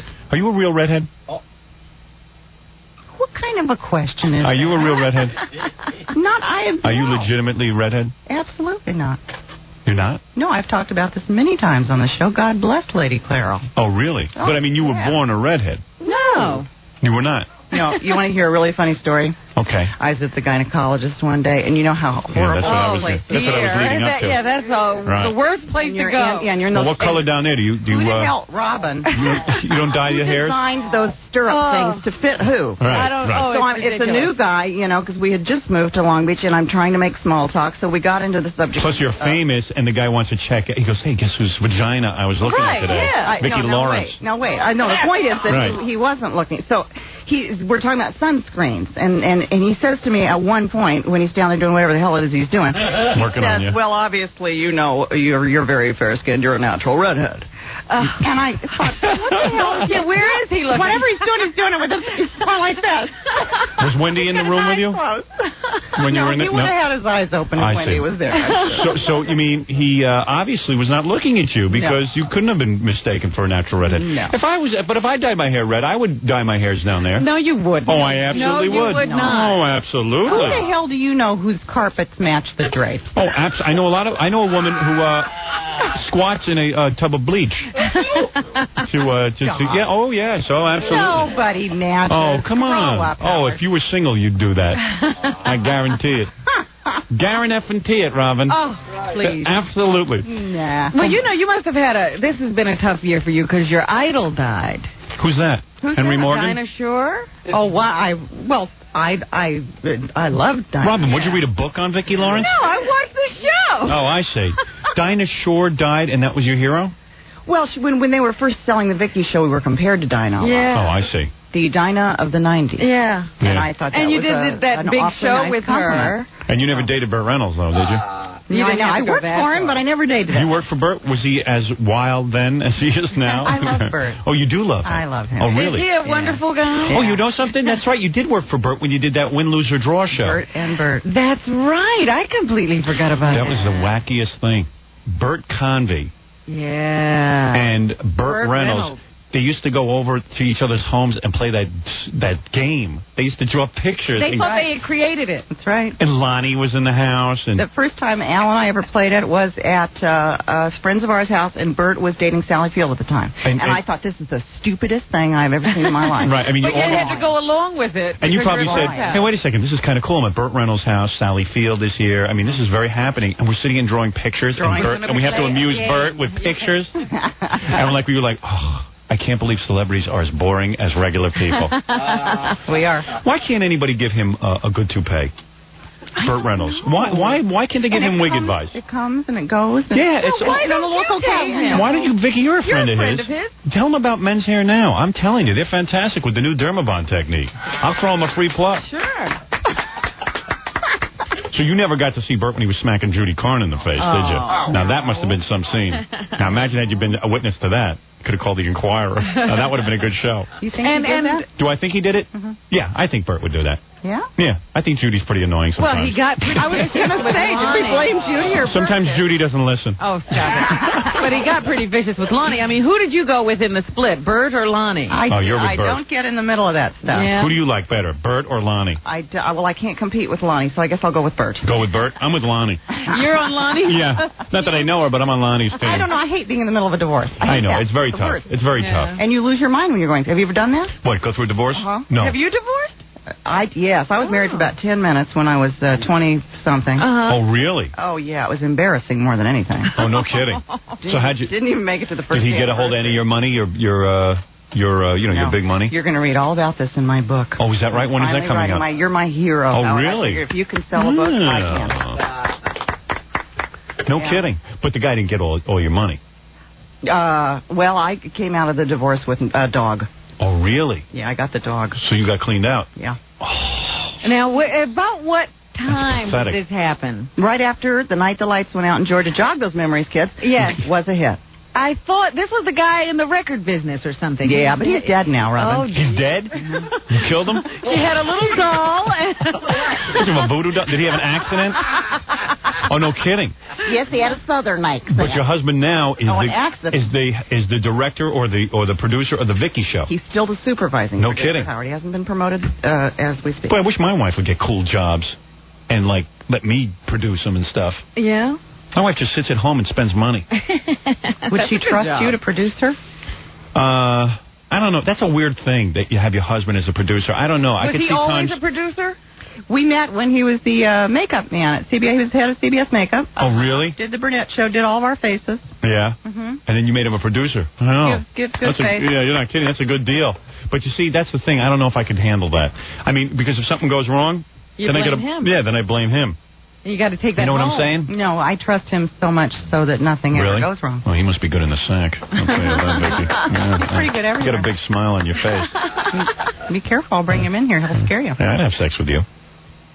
2 seconds. 2 seconds. What a thrill for me. Yeah, I would. Jackie, you'd have sex with Vicki if she'd let you, right? Maybe even if she wouldn't. Jackie's like Burt Reynolds. Be my body double. Be my body double. There she is. So anyway, now the Vicki show is syndicated, so that means it's on all over, all over the place. Yeah. Like in New York, it's on noon on Channel 11. Oh God.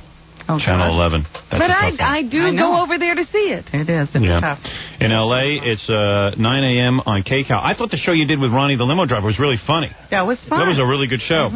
Also, you won an Emmy for the Carol Burnett show, and she was nominated 5 times. Wow. You got 5 nominations this year for the Vicki show. Is that right? Yeah, that's why we're here in New York. Oh, I didn't realize that. When is to see you. When are the awards? Tomorrow night. Tomorrow night? And then you will possibly win an award for the I don't know. Vicki show. Oprah is so hard to beat, isn't she? Oh, I see. But you know what I think? She's got all these Emmys, and now she's thinner than I am. Right. So, for crying out loud. It's your turn. It's time to share, isn't it? Hey, do me a favor. If you win... Something I never thought I would be, bigger than Oprah. If you win the Emmy, would you go up there and thank me? Why? Because it just would be outrageous. I want to thank Howard Stern. Instead of Mike Ovid. Yeah, like just, you know how you thank people? Well, you need to give me a reason to thank you, Howard. Because it'd be goofy. It's something goofy to do. Come on, you were on the Carol Burnett show. That was goofy. Hey, you know what used to drive me crazy about the Carol Burnett show? What? Okay, the first time, or the first 2 times, Tim Conway and Harvey Korman used to laugh at each other and crack each other up. Yes. It was kind of funny. But then all of a sudden it became like a scripted thing almost. Like you knew Harvey Every Korman week. and Tim Conway were going to crack each other. And after a while they started cracking each other up over nothing. Well, you don't have to do anything. Tim does not have to do anything to crack Harvey up. Did you ever see Tim Conway nude or anything weird like that when you were working there? No. That would have to be frightening. But you know what I mean? Like Harvey Korman and Tim Conway would like crack each other up after a while. And then after a while you go, hey, I can't wait for them to start cracking each other up. And then they were cracking each other up just like on a regular basis. It wasn't even in one particular skit. It was any time they were together. Yeah. Well, Tim could come up, get off the elevator in the morning, and Harvey would start laughing. Really? I never quite. So you felt it was genuine? Oh, yeah. Oh, yeah. So when you got on the Carol Burnett show, you must have had like tons of guys going after you, right? Because all of a sudden you were famous. Not. No? Not true? Really? Howard, I was a geek. You were watching. No, you weren't. Oh, I was a dreadful geek. Are you No, kidding? you weren't. You were I was cute. pitiful. If that was now, they would Really? kick me off the air in 30 seconds, don't you Seriously? No, not at all. You had a hot body. Please. Well, yeah, but... Yeah, but come on. So stupid. No, you weren't. Oh. You're being very tough on yourself. Oh, I was pretty pitiful. Ever sleep with Lyle Waggoner? I couldn't even... Oh, God. You ever sleep with... He is married to a gorgeous gal. Well, he he's married a in good-looking guy. St. Louis. So you mean you were a virgin when you got hired by Carol Burnett? Did you say that? What does that have to do with No, I'm saying you're making it like you were some Yes, kind I of... You were a virgin? A naive child. Are you serious? Yes. You were a virgin on the Carol Burnett show. Even being in Hollywood, you were a virgin. Yeah. So was that first husband? The first guy? Yeah. He was. Wow. So That's you how did not did lose your virginity until you were 21 years old. 20, yeah, about that. She lost everything plus her virginity. Yeah, to that guy. I lost it all. So you had everything. So the whole time you were on Carol Burnett, you were faithful to him? Yeah. Really? Well, no, not the whole time. I was married and divorced. Oh. And then you went wild, and you started having sex with a lot of different guys? Period? Did you have a wild? You never got out of your happening system? divorcee. No. And you never went and married your, like another guy? You mean you went right into another marriage? You didn't date? I did. No, Al and I were friends before really? we were ever lovers. So you had a few guys in between? No, we actually used to double date. Oh, Al and his goodness first wife. sakes. You didn't have any famous my guys? First husband. You didn't have any famous sexual partners? No, I was very naive. Really? Very. So you must think about other guys. On the plus side, there aren't any idiots sitting out there that can say, hey, I did. That's true. Vicky's like my mom, though, you know? Yeah. She only had sex with my father. That was it. Well, Vicky's had two men. All right, two guys. Yeah, but the first guy was not, you can't even count him. He's dead now. And he's No. dead. He And can't he's dead. talk, yeah. But now I have the best. The guy died? Mm-hmm. Was he an old guy? No, booze and drugs. Booze and drugs? Yeah. Boy, you know how to pick him. Thank you. Vicky, what happened? I don't know. You're going to read it all in the book. Really? That's going to be a good book. I'd buy that. Yeah. You got to do a whole damn show on that. Typical On showbiz what? marriage, huh? Yeah. And what happens when would Carol Burnett party with you when you were doing the show? No, because Carol was a lot older than me. I was the baby on that show. Right. So you didn't get to hang with her? You didn't go to her hang house? with them a lot because they were married and had children, and Harvey and Tim, they were all sorts. And she had her hands full with those kids. I see the problem she had. She was not what you'd call Mother of the Year. Well, what about one of them? You don't have teenagers. No, my kids are going to behave. You've got to look them up. Are you crazy? My kids don't even get to go outside. Yeah, we'll That's talk right. later. We were talking the other day. Howard's sending his girls to all girl everything. Mm-hmm. Yeah. They're I send my never kids. going to see boys. That's right. They're on leashes. Yeah, my son's in an all-boys school now, but he's got a 900 line in his bedroom. Is that right? What is the point of putting him in an all-boys school? Oh, so you have a son. We have one of each. Oh, I didn't know that. I didn't do it alone. Boy, wouldn't it be great to have her as a mother? Probably worth about And she's 15 driving million. a Rolls Royce. Rolls-Royce. Mom, can I borrow Yeah. a Rolls? Unbelievable. You got a maid, huh? Mm-hmm. That's me. Now, you lived in Hawaii for a long time, didn't you? For a year. Ugh. For a year. Ugh. It's all in the book. Hawaii. What were you doing in Hawaii? You were trying to get away from it? We got fed up with L.A. Is that when you had the show and all of a sudden Group W was getting to you and you had your nervous breakdown? No, this is a long time Jeez, ago. I love how you're making this a whole Did thing. you hang with Gomer Pyle out there? No. And Perry Mason? You know what? He's the reason we brought Jim and Carol both over to Maui. Oh, is that right? Is that why they wound up there? It's my fault. Hawaii has you to blame. I did it. So you're good friends with Jim Neighbors? Pretty good, yeah. And what happened with his liver? You got that all together now? Doing? He's doing really well. Is he? Really well. It's amazing. He's still alive and Jackie O is gone. Oh. It's unbelievable. Yep. You never know who's... It's like Russian roulette. It is a lottery. That's right. So you have some real good show business friends. A few. So who are your close friends? Who do you hang with? We sail a lot, so we have a lot of friends that sail. Well, everyone's having so much fun. Yeah, they sail. I mean, sail, Hawaii. Neighbors, real people. Yeah, why don't I have a life like that? Sail. I don't. All I do is work. Work and sit in my house and watch Star Trek. You have to make a life for yourself. Yeah, I know. I really do. Yeah. I really have to get that together. I've tried to get you to get a priority. Yeah. I sail in my mind. What? You're in a great you place won't for a boat. get a Here. It's boat. so beautiful. Really? A boat? I would hate a boat. I can't even stand boats.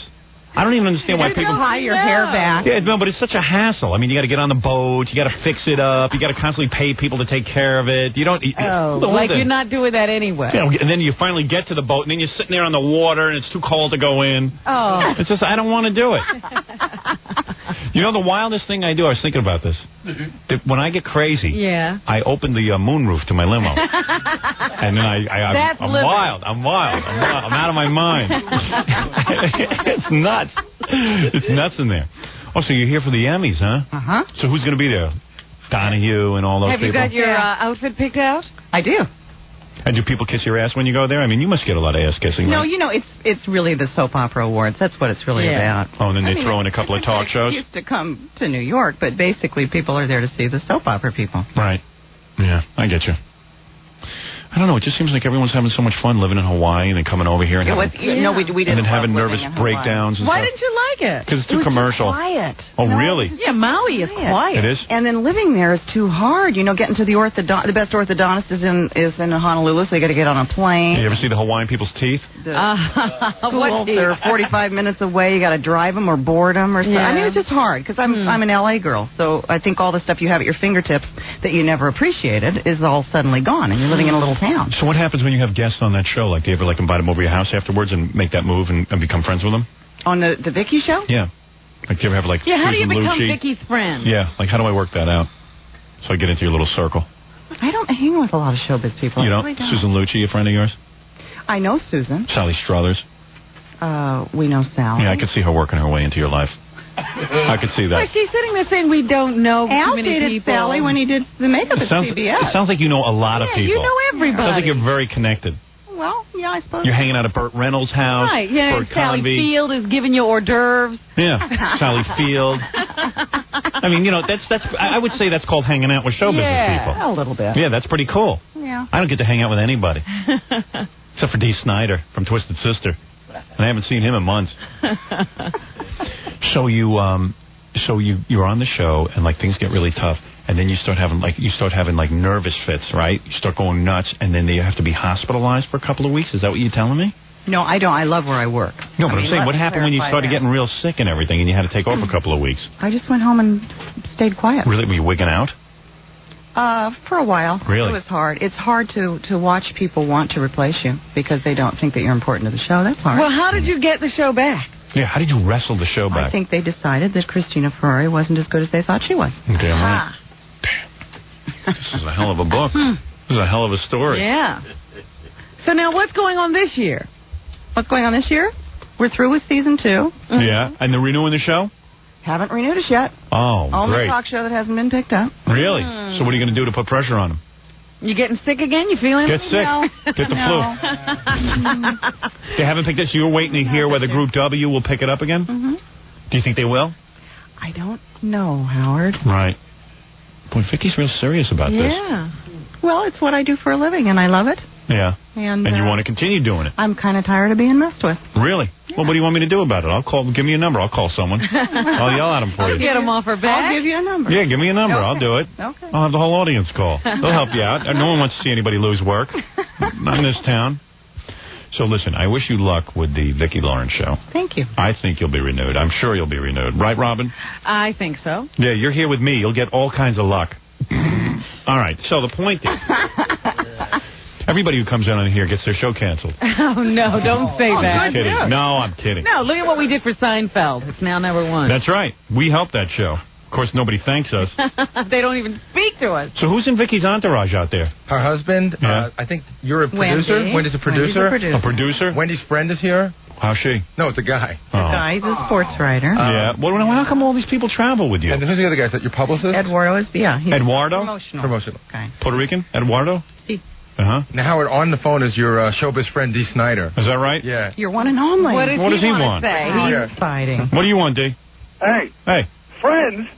I haven't seen you in 2 years. I'm busy. How did you get this number? Gary, get him out of here.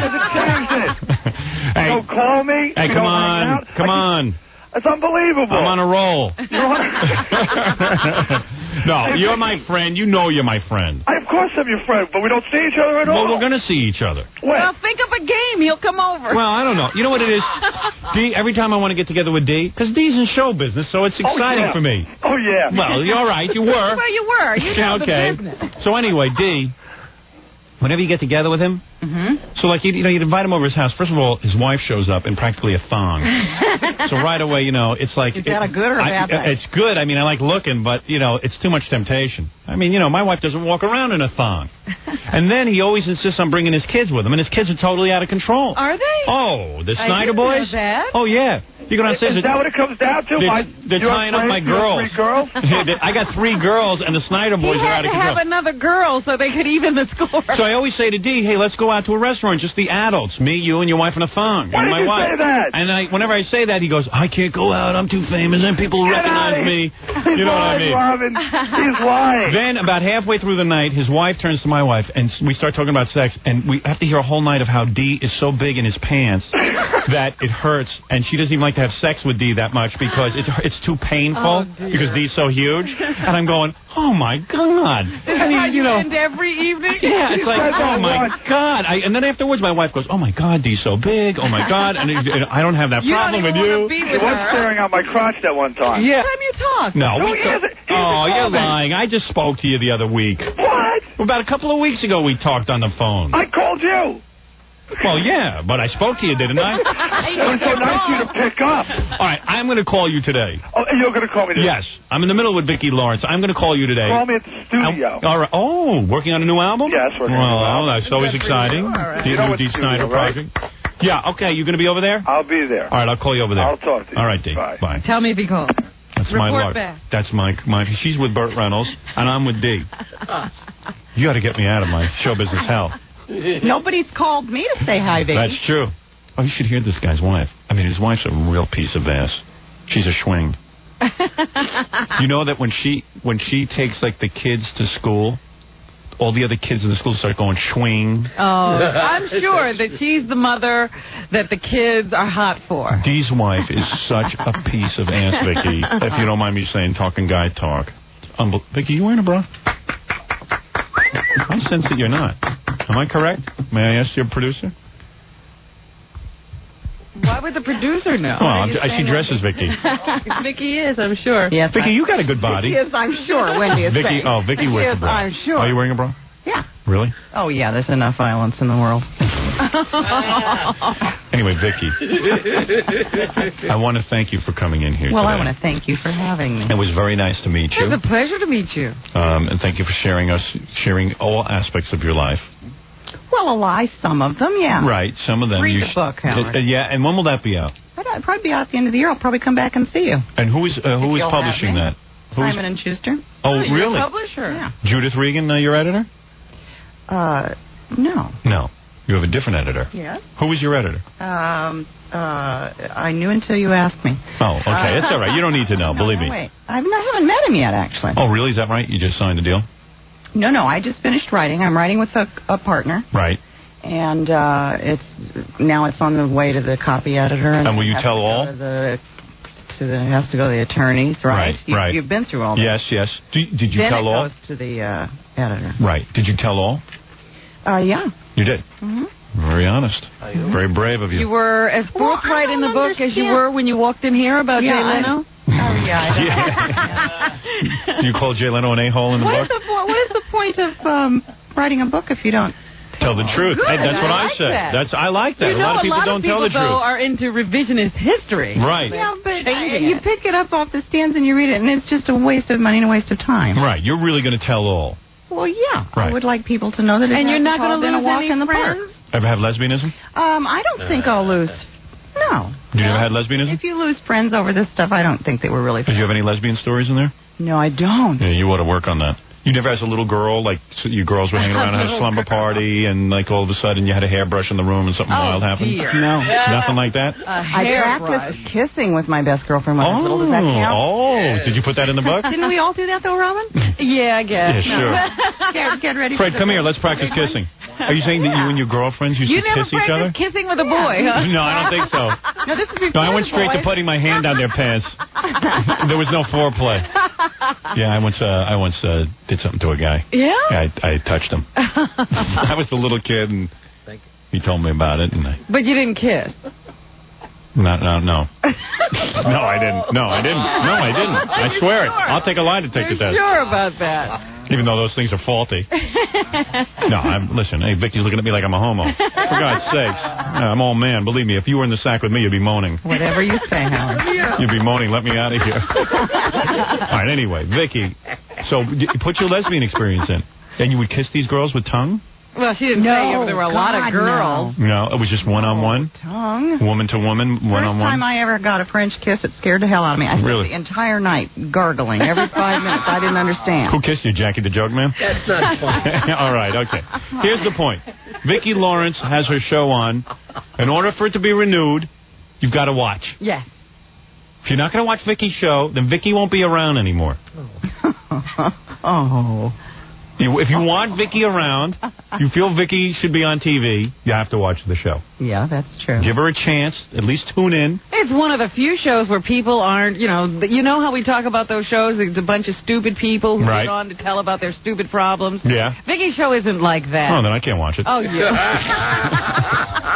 And the point is, it's on Channel 11 here in New York, which is really, it's almost like not being on TV at all. What is that, the Met station or something? Channel 11's a rough channel. For some reason, like there's 2, 4, 7, everyone tunes in, and then you get to Channel 11, they skip over it. Right. I don't know why that is. It's just been the history in New York. So you've got to go out of your way and tune in Vicki. In New York at noon on PIX. In L.A., 9 a.m. on KCAL, and syndicated across the country. So if you're listening to us somewhere, check your local listings. Check your local listings for the Vicki Lawrence Show. Vicki, thanks for coming in. Thank you for having me. And good luck at the Emmys. Thank you. And believe me, I hope Fat Oprah doesn't win. To me, she's still fat, because believe me, she'll blow up again like a tank. Do you think? Am I right? Like a tank? Yeah, like a tank. Yeah.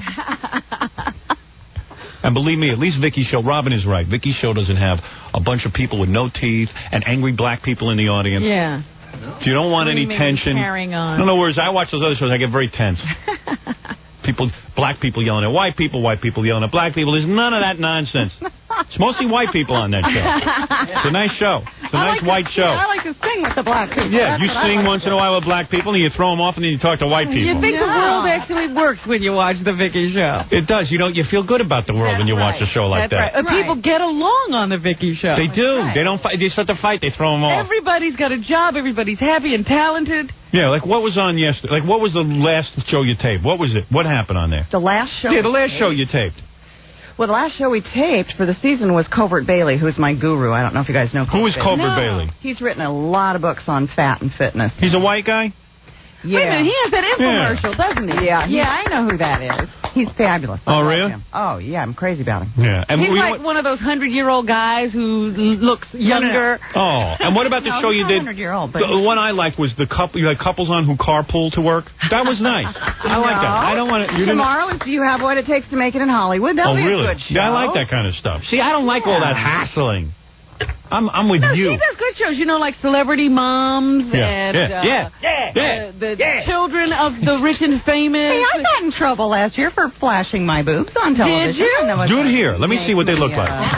They weren't mine. Oh, they were. Let me see your breasts. Anybody thought they were mine? It was just. You're wearing a shirt. You're all buttoned up. All buttoned up for you, Howard. Why don't you unbutton that thing and relax? No, I don't undress for see some everybody. cleavage. Yeah, you only been with 2 guys. Let them out. Yeah. Let them out. Let them out of the top. Liberate them. When are you going to hit that wild period? Let them fly like Wendy does. Look at Wendy showing those off. Mamma mia. Wendy's single and young. Yeah, you're not kidding. She's letting them fly. Yeah. Wendy. What a balcony. Watch Vicki today. She's having a good show today. Kids Who Study. And anyway, let's thank Vicki Lawrence and the beautiful Wendy. And we'll get to take a break. And thanks. And good luck at the Emmys. Thank you. All right. Lee, you're on the air. Yes, I just want to talk to you, Howard. Yeah, hi. About 2 years ago, about Larry Melrose Green at Jay Leno show. I was outside, and I had a friend with me, and I went up to this old couple, and I said, "Hey, do you have any extra tickets?" Because I didn't have any. And this old guy pulls out 2 extra tickets, and me and my friend were reaching for him. I got one of them, and Larry Melrose Green took the other, and he had another ticket waiting for him coming.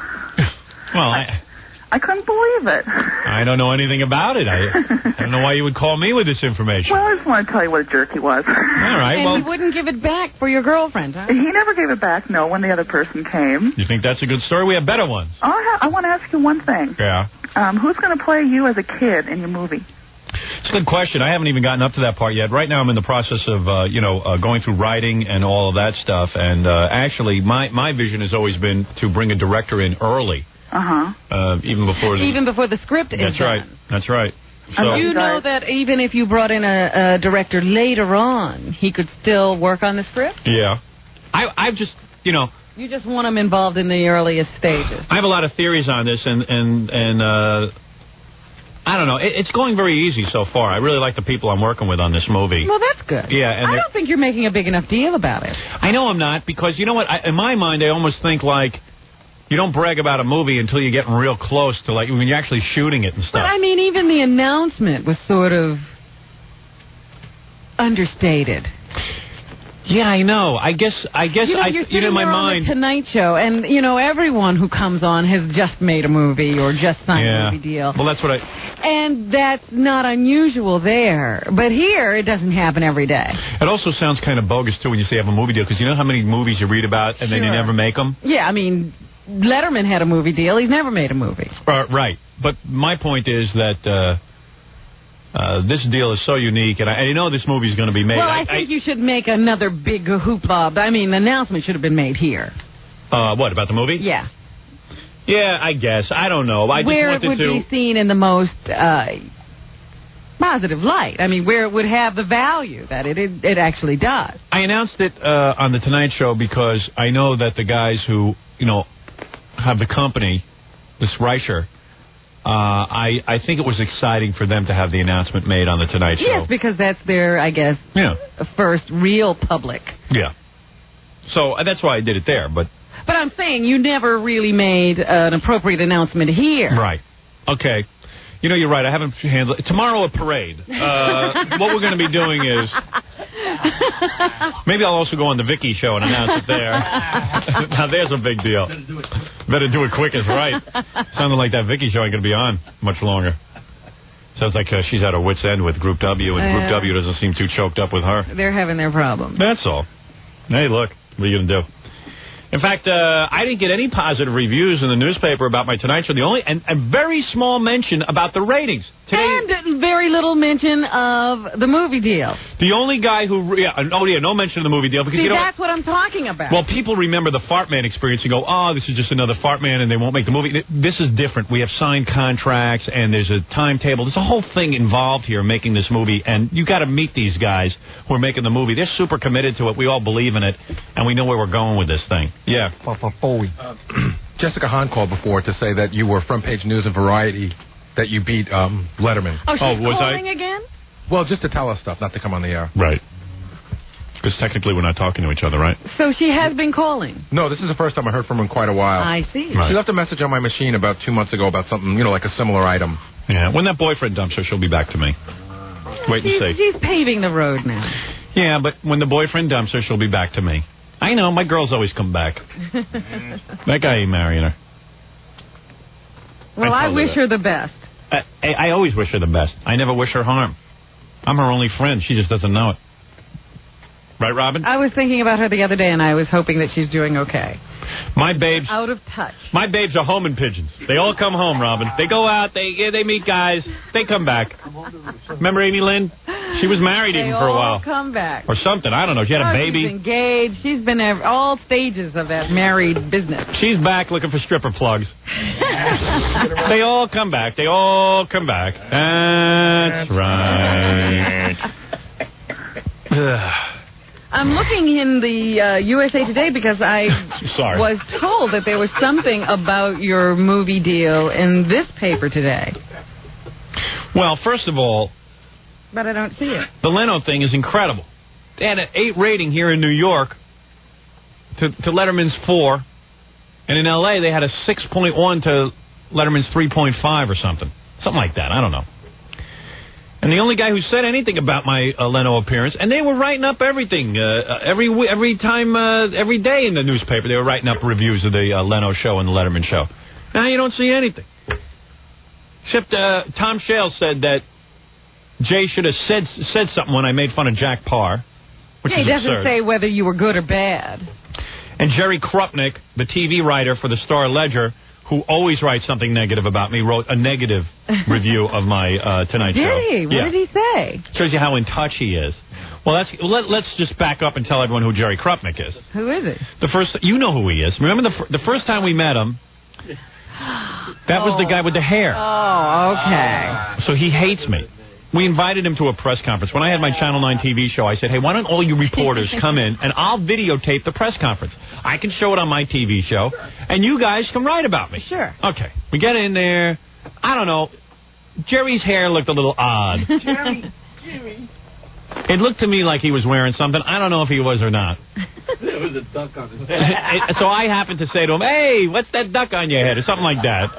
He got all insulted and turned red. And nothing you have done has ever made up for that. Nothing. So he's got, even when I have a great... we never showed that. Right. And then he said, I don't want that shown. And I said, hey, I respect that. I won't show it. But you remember how... I had every right to show it. Yeah, he had signed a release. I felt release Schmeese. That's a press conference. Yeah. Anyone could have videotaped. It's a news event. Anyone could have shown it. But you hit him right in the beginning, and then he sat there steaming for whatever it was, 40 minutes or whatever. He was squirming. Yeah, he was all upset. And maybe, hey, okay. No, it was great. Nobody knew, huh? Yeah, I'm the only one who ever saw it. I'm the only one who had the balls to tell him it wasn't that good. And believe me, I bet you now he's got a better one. He probably got it fixed. And I don't know. Maybe that was his real hair. Maybe he just has odd hair. I don't know. I really don't know. But he has always been nasty to me ever since. Well, what did he write? And he couldn't even bring himself to say that was a killer Tonight Show appearance, which is the general consensus. Yeah. I mean, come on. I know when I kill. Well, actually, I don't. I always think I kill. But, okay, anyway, the point is, he says, he's talking about how Madonna sucked, and his article is that Letterman and Leno suck. Oh, they both suck. They both suck. That Letterman... He's a Koppel guy. I don't know what he is. He ain't a hair guy, that's for sure. He goes, unless you're one of the stern-head sycophants who somehow managed to grab up all the tickets for this stuff while there supposedly is a year-long wait. He can't believe that someone in the audience is cheering and had tickets. Yeah, they just might like you here. Yeah, right. And believe me, I bet you he was laughing at my appearance. You couldn't have laughed. You couldn't have said. I bet you he laughed so hard his hair fell off. He flipped his wig.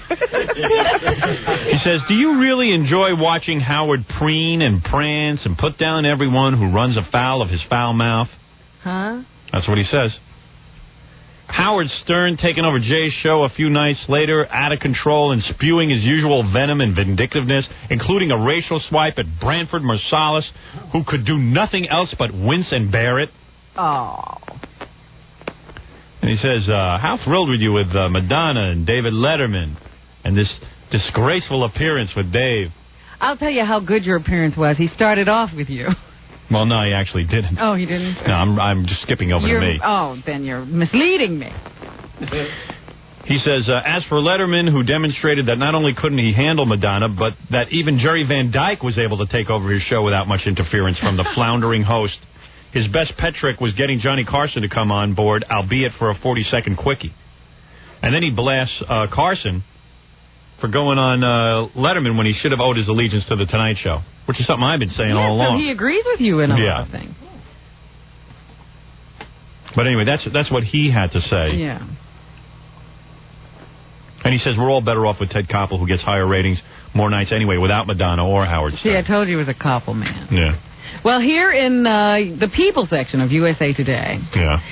Shock jock and New York gubernatorial candidate Howard Stern Thank you. has finally best-selling author with Reicher Entertainment to turn his best-selling autobiography, Private Parts, into a movie. The $15 million budgeted parts will be shot this fall with Stern playing himself. I can't wait. Yeah, yeah, yeah. For Reicher... Acting, that's what I want to do. Yeah, yeah, yeah, yeah, yeah, yeah, yeah. Let me tell you something. Anyone can act. Yeah, Oscar. Yeah. Yeah. I bet you I get that friggin' Oscar. First one right out. Yeah. I got the whole thing planned. You got it planned. Yeah. Yeah. Yeah. I can't wait to start auditioning women to play my wife. Yeah. Well, for Reicher, a TV distributor moving into feature production, Private Parts is the company's second film. Yeah. Yeah. Its first about lesbian. ballroom dancing Yeah. is in progress now. Yeah, they're shooting right now. I know that. They got a whole bunch of films they're doing, too. The thing is that I was attracted to the company because of the two guys who run it. This guy, David Kirkpatrick and Keith Samples. David did a whole bunch of movies at Paramount. Like what? Give me credit. He like all the big ones. He did a whole bunch of them. I don't remember the names of them. Oh, they were big movies, like you know, called Notes. like maybe the one with the basketball. What basketball? I don't know. With Woody Harrelson. I don't know, one of those kind of movies. White Men Can't Jump? Maybe he did that. I don't know what he did. Maybe like, I don't know. Something when like was that. he at Paramount? Oh, for years. For years. Him and Stanley Jaffe went at it. Then he got out and he started with this company. He's good. He's got all the big movies. Someone call me up with all the big movies. I'm telling you, when I sat there with the guy, in 5 minutes he laid out the whole movie for me. He understood my material. And he said, no Pauly Shore movies, none of that garbage. I said, you're my kind of guy. I broke bread with the man, Robin, at the Friars Club. He's smart. He knows what he's doing. You sure they don't put something in the food over there? No, I like the guy.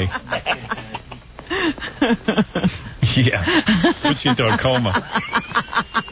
But I'm ready to make films.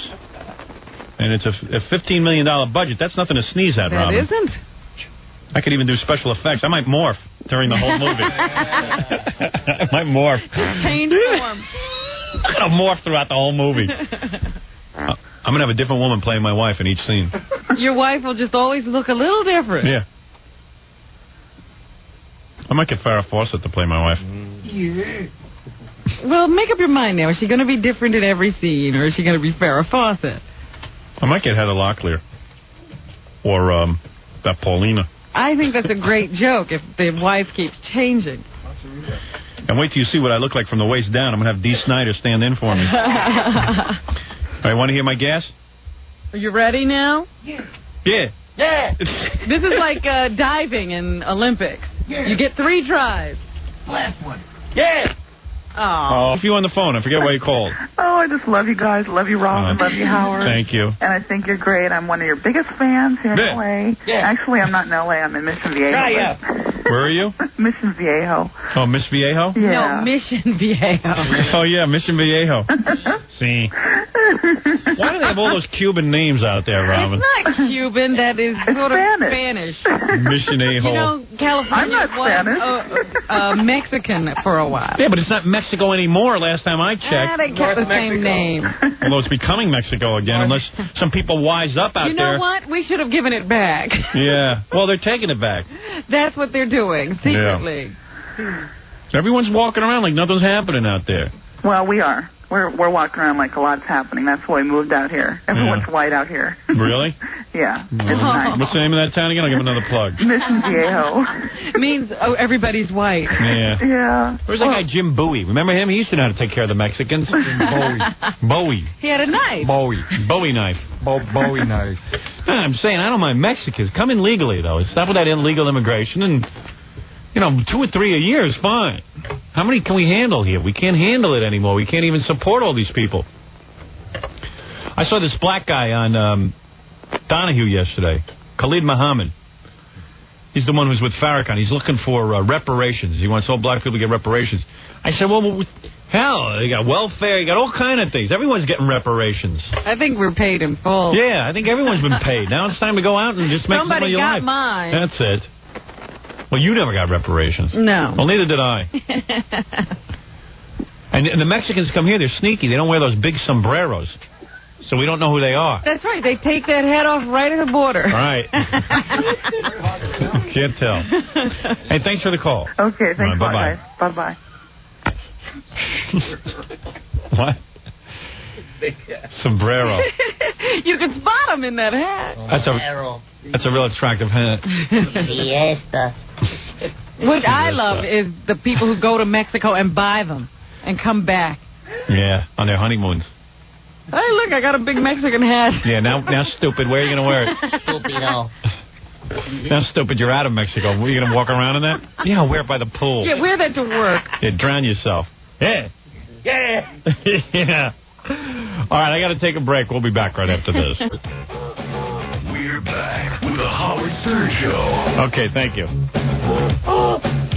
You know what it is, Fred? I have so much stuff to get to that I had to get right back on the air. I know, but we're really... Yeah, I've got phony phone calls that are supposed to be unbelievable phone calls to different TV shows. Unbelievably killer. I got Joan Rivers tape, and I've got a new Mark Harris song that he wrote about Martha Raye. That is unbelievable. He wrote a song? Yeah, all I know is as I listen to it, I feel like I'm gay. Is Martha Raye still alive? Yeah. Jackie O's gone. Yeah, and Martha Raye is still hanging in there. Yeah, now you tell me if there's a God. Makes no sense. Jackie O was the picture of health. Martha Raye, they're taking a piece at a time. I got to tell everyone what Robin said to me during the commercial. Oh, stop it. I knew you were going to do that, and that was in confidence. She goes, you know, I was really glad I went to the Jay Leno show with you. She says, I got to tell you, meeting Jay up close, he has the biggest head I've ever seen on any human being. Stop it. I didn't mean that as an insult. I have a big head. I said, do you know how much Jay's head would weigh on Mars? 18,000 millibleens. Anyway, it is big. Rush Limbaugh has a big giant head, too. And there's another, Judy Tenuta has a big giant head. Yeah. Oh, that's the biggest. But you know what? Looking at Jay, it looked like one of those things people carry during, like, the gay pride parade or something. No, you know, one of those. Those figures on Easter Island, you know, those figures. Yeah, and they put them on a stick, you know, and they bob up and down. Like a Mexican parade. No, you guys are talking about the little tiny dolls you put in your back window and they bob up and down? Yeah, but it's all head. Yeah, it's all head, like a Let's Go Mets Go. Right. It's on a spring. It's on a spring and it bobs up and down. Bob's big boy. Because if you look at Jay's height, right, fully, I guess I'd say a quarter of it is head. Yeah. I always thought he was real tall because his head was so huge. No, he's very short. His head is large. That's so it makes him look tall. Jeez. It's all puffed up with air. It is big. Yeah. It's huge. Maybe he's a hydrocephalic. What's that? You know, like a water head. Oh, like most of his head, where all of his water is retained in his head? Except it went to his jaw. yeah, he has it evenly distributed throughout the head. Right. Hey, he beats Dave in that category. Dave has a tiny head. Yeah, he's got the bigger head. Yeah. Can his head go on a diet, or you can't spot reduce? Can you spot reduce? No, not your head. So if he exercised, maybe his head would stay the same size and his body would get smaller? His body would get smaller, and that would be very bad. Wow. And Jay's got a big head. That's good for his wife, though. It's good for kissing. Can't miss his lips. Can't they operate and, like... It almost looked grotesque because there was just going on. She didn't mean it as an insult. No, not at all. He has pretty eyes. That's what girls always tell me. You know, I know I'm pretty grotesque looking. And then, like, girls go, oh, but you got really pretty eyes. I go, yeah, but, like, what are they surrounded by? Jay's head, he could have, like, 4 eyes. And you wouldn't even miss him. Yeah, he's got a big head. Anyway, so what do you want to hear first? Phone calls? Let's do some phone calls. You want the phone calls? You want Joan Rivers, or you want... Gee, that Mark Harris song. Oh, it's unbelievable. It's unbelievable. That's very intriguing. Oh, you want to hear that? Yeah. Okay. This is great. This is really good stuff. Okay. For those of you who don't know, like our new listeners in Orlando, Mark Harris is this guy who visits us about 2 or 3 times a year. He's a fairly young guy. He's about 40. He married Martha Raye. And she's in her 80s. She's like in her 80s, and she's like a stroke victim. And like she's, you know... Like when you talk to her, it's like... leg cut off or something? Hey, diabetes? Hey, Martha, how you doing? Okay. Yeah, you know, that's on a good day. And plus, he admits he's bisexual. And finally, he admitted. He admit that, finally. And he even had sex with her once, he claims. Wow. So, and he comes in, and to me, he's very, very effeminate.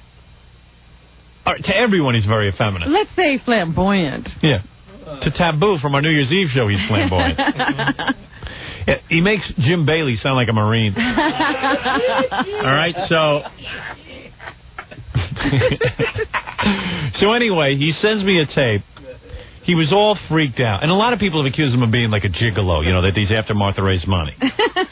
Not me, of course. I wouldn't... well... Dice accused him of that. Dice called him a blood-sucking leech, I think it was. So, anyway, to make a long story short, Martha Ray used to tour around with Bob Hope. She was like a big star at some point. Someone said to me, I've never seen her in anything, but she was apparently during the war. She was like a big star. She was very big. So... when Clinton was running for office, somehow Mark Harris convinced himself that Bill Clinton promised to make Martha Ray give her a Medal of Honor. So when Clinton got in, his first priority was not giving Martha Ray a Medal of Honor, so it took him a while to do it.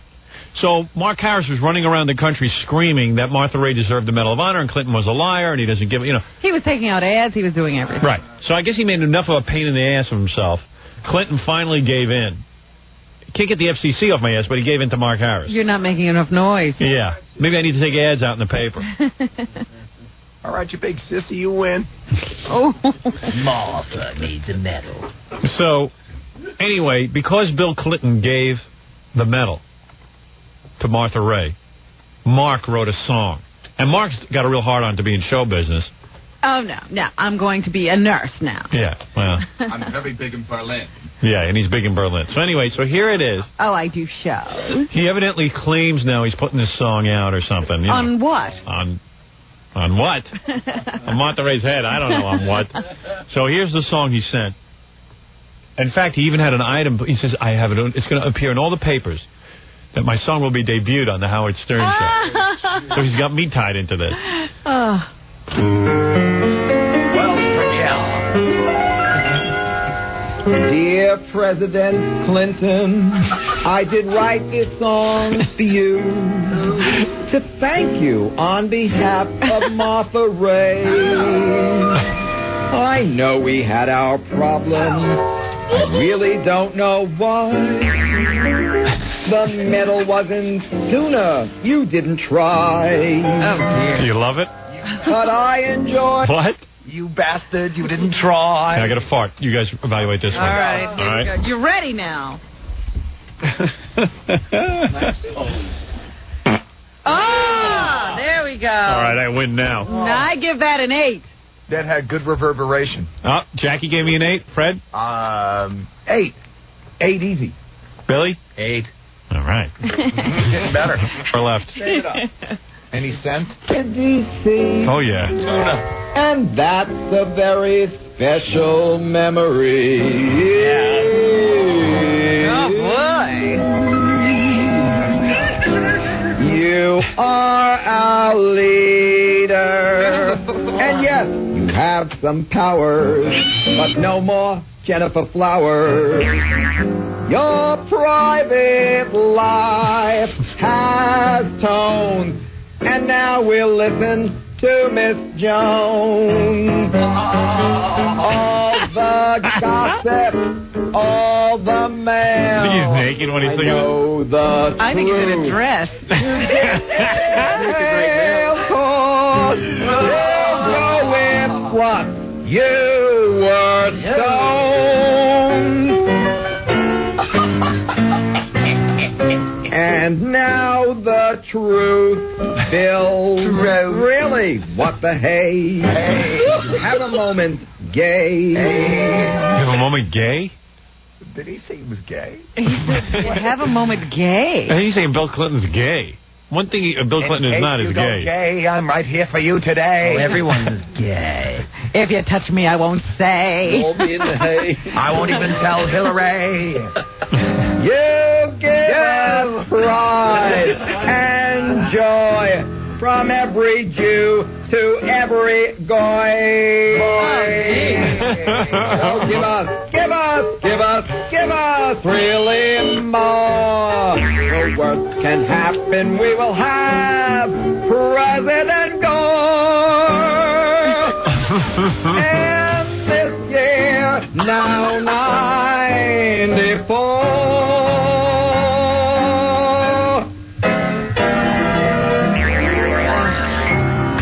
just sat up in his grave. Who Threw was up. playing that piano? Fred. Sounds like a cat was. I don't know, man.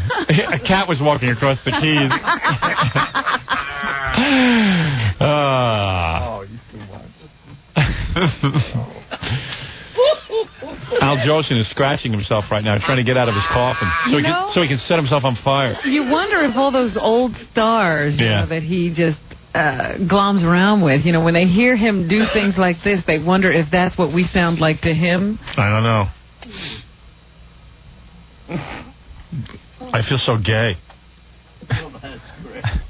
Jackie, Gary, go get me my AIDS test. You are our leader. You got some power. But not the Jennifer Flower. Now you've got Paula Jones. And whoever heard you and Goy in a song? Yeah, that's the first one I've heard like that. He needs to be slapped. No, he needs to have Ike Tina beat him with his boot. Yes. Hey. That's good. He needs someone to talk some good sense into him, like Ike Turner. It's all happening too fast, you know. The baby and the road and the whole thing. I just need a rest. All right, now, but look, man, you got to understand that we don't get out on that stage tonight, we don't get paid. Yeah, and we don't get paid, we don't eat. How me? What about the band? Well, you talking about the baby and the road and it's all happening too fast. Man, you got more excuses than a nigga going to jail. You got too many excuses, woman. Ike knows how to talk sense. He gets through to you. He does, or he'll beat you with his boot. Beat you about your legs. But he punches her and beats her up first. Then he takes off his boot and finishes her off. Because she don't listen. She doesn't listen to a word. I got to get a hold of that movie. For good measure, you know, you put a little boot in it. Jackie said it's the funniest thing he ever saw. We got to watch it He together. beats up Tina Turner, then he starts beating her with his boot. That's the most outrageous thing. It's like he's been punching her, and now it's like not enough. Yeah. My fists are not enough. What else have I got? Now, honey, you made my fist hurt, so now I'm going to hit you with my boot. I need to damage you a bit more. And you know how long it takes to get off a boot, Right. so he's got to hold her down. To get the boot off. Get the boot off. It's the greatest. He's got to stun her first. Yeah. Get a boot. Unbelievable. He's smart.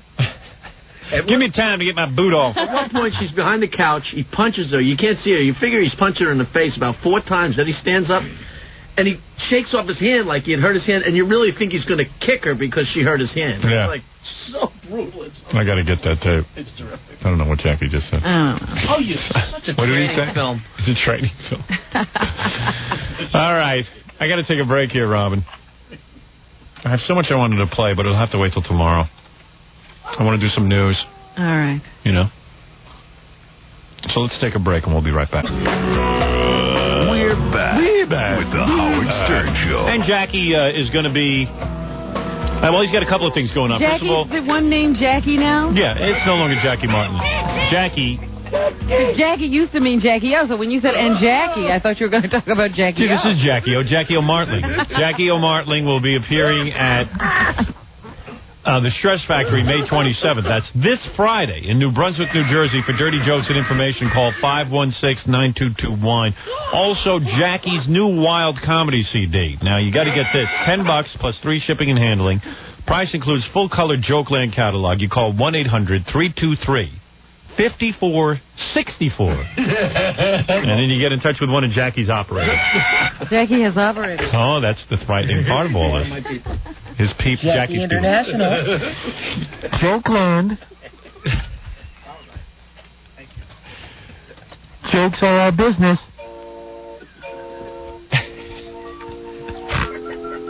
You have reached Jokeland. Hi, this is Nancy Sirianni Martling. Jokeland International. Enjoy the music on hold. While our operators are busy, this is Jackie's favorite song. Jackie's theme music. Jackie, Jackie, everyone loves Jackie. The Jackie Show.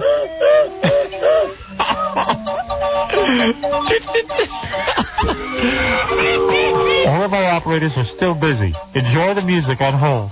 If you would like a tape, Press 1. If you'd like one of Stupid Jackie's stupid joke cards, press 2.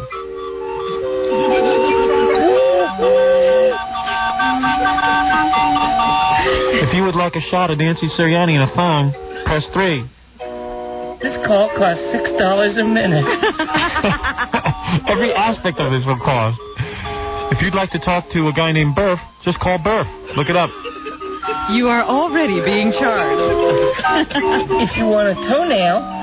All right. If you want Jackie's plastic vomit, it just came out last week. You know, there's the Jackie joke box is on sale this week. Kiss the box. Here's your finger. Hi, this is Jackie. All right, thank you. Enough Jackie. I'm all Jackied out. Oh, that's exciting news about Jackie's CD. Sure it is.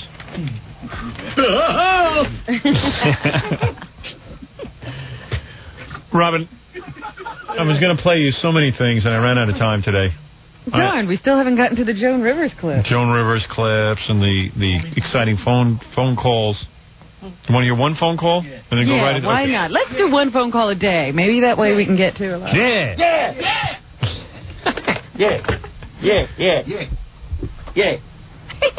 What is it, Vafafui? I'm going to do this one. Ponce de la Phone, the psychic. This one caught my eye. Psychic talks about Robin. Oh, yeah. He calls up one of those psychic networks and says that he's in love with Robin Quivers, and she tells him, or actually it's a he. And this just goes to prove what a scam all these guys are. Oh, you don't think they can really figure out your future? Well, wait till you hear. Norris is calling us. He's calling us from Pasadena, California, watching on Crown Cable. And Norris has a question on his love life. I don't get any of these shows. Hi, Norris. Yeah. Yeah, what's happening, guy? Nothing much. Oh, that's why you're calling. I have some relationship problems. Give me person's first name or initial. But the person I know, I know two people with the same name. It might be confusing. It won't be confusing if you just give me what I need. Give me first. Well, Robin Quivers instead of this other Robin I know. Okay. Give me. I got a voice sample. Maybe you might need it of a laugh. Well, that's helpful. The thing is, we were instructed we can't do other people's voices on the air, so we can't do that. It's not really a voice. It's like kind of like a laugh, sort of, but it's all I got. Well, the best thing basically to do here. Just give me how many miles away the person lives from you. 10 miles. And how far does the other one live? About 50 miles. The one that's 50 miles away, I think, is going to disappear somehow. The one that's 10 miles away feels like... But that's not what I'm really calling about. I'm calling about, I wanted you to make sure it was the right one. I don't want you to get mixed up. No, I don't get mixed up. The only way I get mixed up is someone trying to instruct me how I should do my work. But that's not really my question. Well, you have to give me your question because there's 20 people waiting, and we're down to a minute. Well, she's kind of stuck on herself, and she has this big, huge picture of herself in her apartment. She never has time. She's always busy.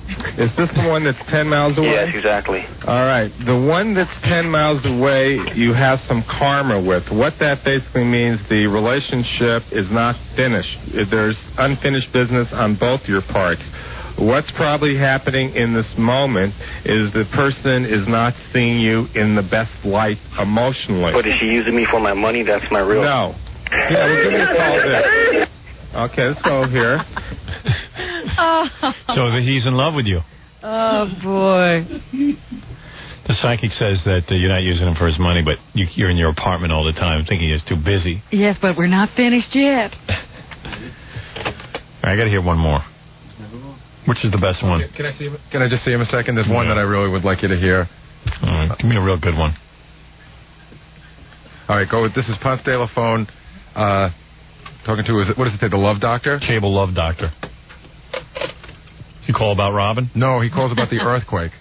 Okay. Let's take our first call now. Let's have Mike. How are you there, Mike?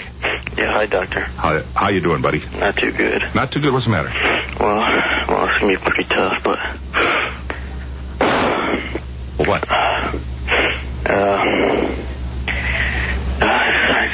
That's okay. Just take a deep breath and relax. and we're here to chat with you. Guys probably saying, "Oh, thank God, someone with some emotion." Good. Yeah. This is intriguing. Yeah, this is good. We're here to discuss it. You're just talking across the room to your friend, okay? Yes. What happened? They were sold out of Howard Stern's book, Private Parts.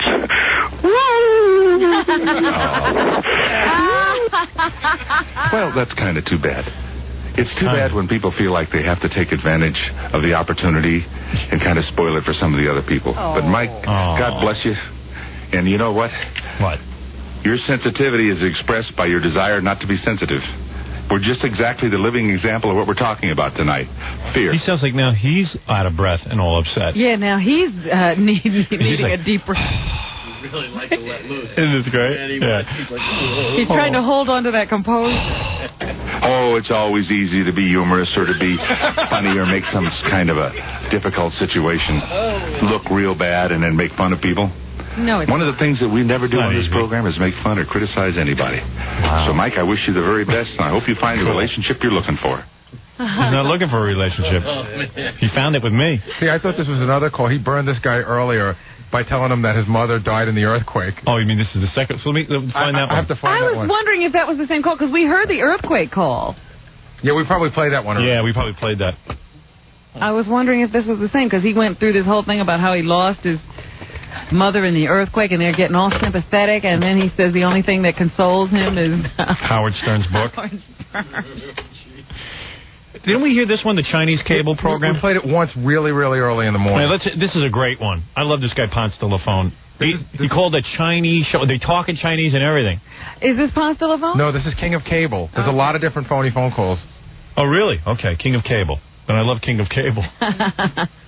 那么这个也许在手机上说会更复杂一点。好，谢谢。我们，喂，您现在刘明现场，请您提出你的问题。 My name is Fred Norris, and I'm calling from D.C. Excuse me. And I'd like to know how much does it cost you guys to have sex with Howard Stern and Papa Booey? Robin Quiver. 他是在他这个电话可能是乱讲，什么是 Baba Booey？ 喂，您现在刘明现场，请提你的问题。Yeah. Baba Booey. Oh, I love that. Oh, I had to tell Baba Booey. Hey, both. And Baba Booey is a universal word. Yes, that doesn't translate. No. In any language. Even in Chinese, it's Baba Booey. Gary did a signing. He did an appearance the other day. You know, Gary gets booked into weird appearances because it's not like Jackie was a stand-up actor or something. Gary just goes and stands there. That is my stand-up act. Yeah, so Gary just goes and gets booked to places to stand there. He really is a stand-up. So FAO Schwartz had a Hanna-Barbera cartoon. The two major guys, Hanna and Barbera, were both there. And Baba Booey is supposed to stand there and sign stuff with them. Usually when I do an appearance like this, I would sit at the table. Like I did one with Duff from Guns N' Roses, and he was there with his whole band, and I sit like at the end of the table. And this was like a whole big deal to Gary because he's such a big cartoon idiot. Yeah, to be in the same room with two guys who actually make cartoons. With greatness. Yeah, so anyway, and he collects all their artwork and stuff. Like his hero is Baba Louie, which he doesn't even know the name of, hence Baba Booey. But anyway... So this is like his big day, and he's all excited about it, and it's FAO Schwartz, and it's one of the better signings. You know, it's not a strip club for once. Baba Booey. You know? Mm-hmm. So he goes in there, and the first thing is he's standing around waiting for Hanna-Barbera, and he shows his publicity photo. You know, he's getting them all ready, and it says Baba Booey on it. So the person from Hanna-Barbera, who's like the advanced person, goes, "What is this, Baba Booey?" Baba Booey. So he goes, well, that's my name. You know, it's a nickname. Baba Booey. Baba Booey.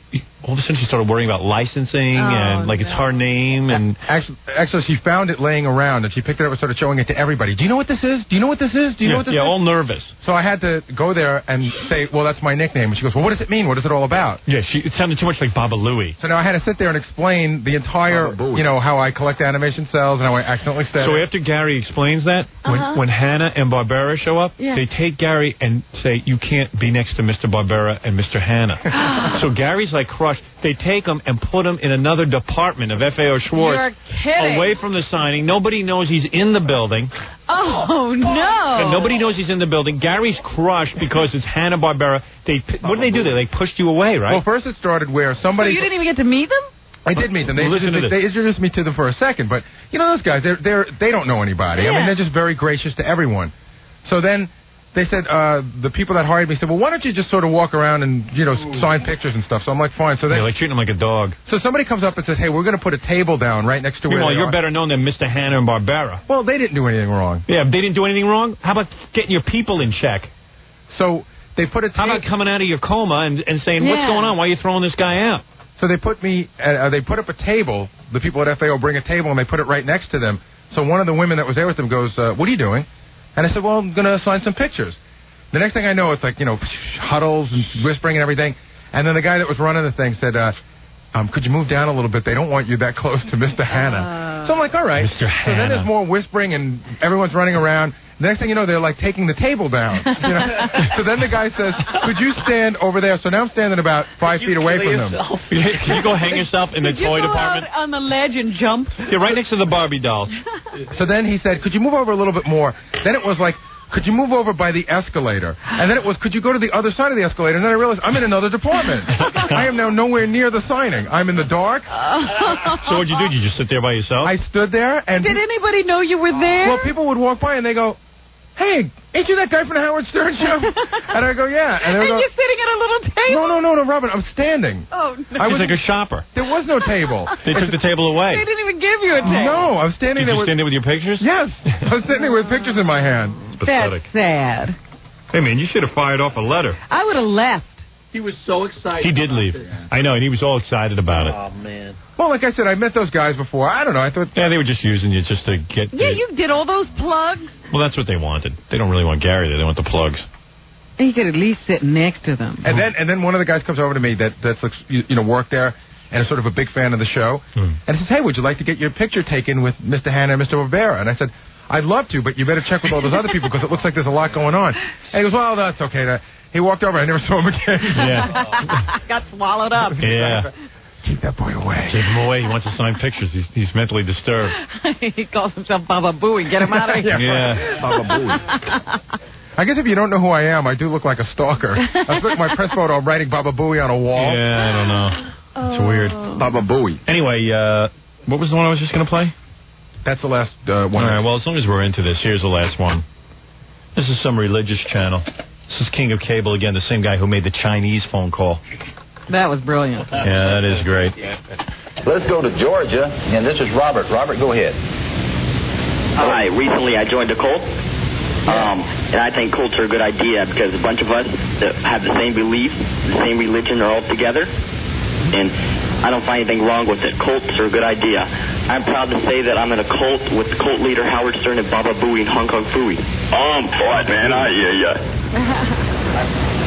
I didn't. Yes, he was saying that he had recently joined the cult and gave the name of his leader, I guess.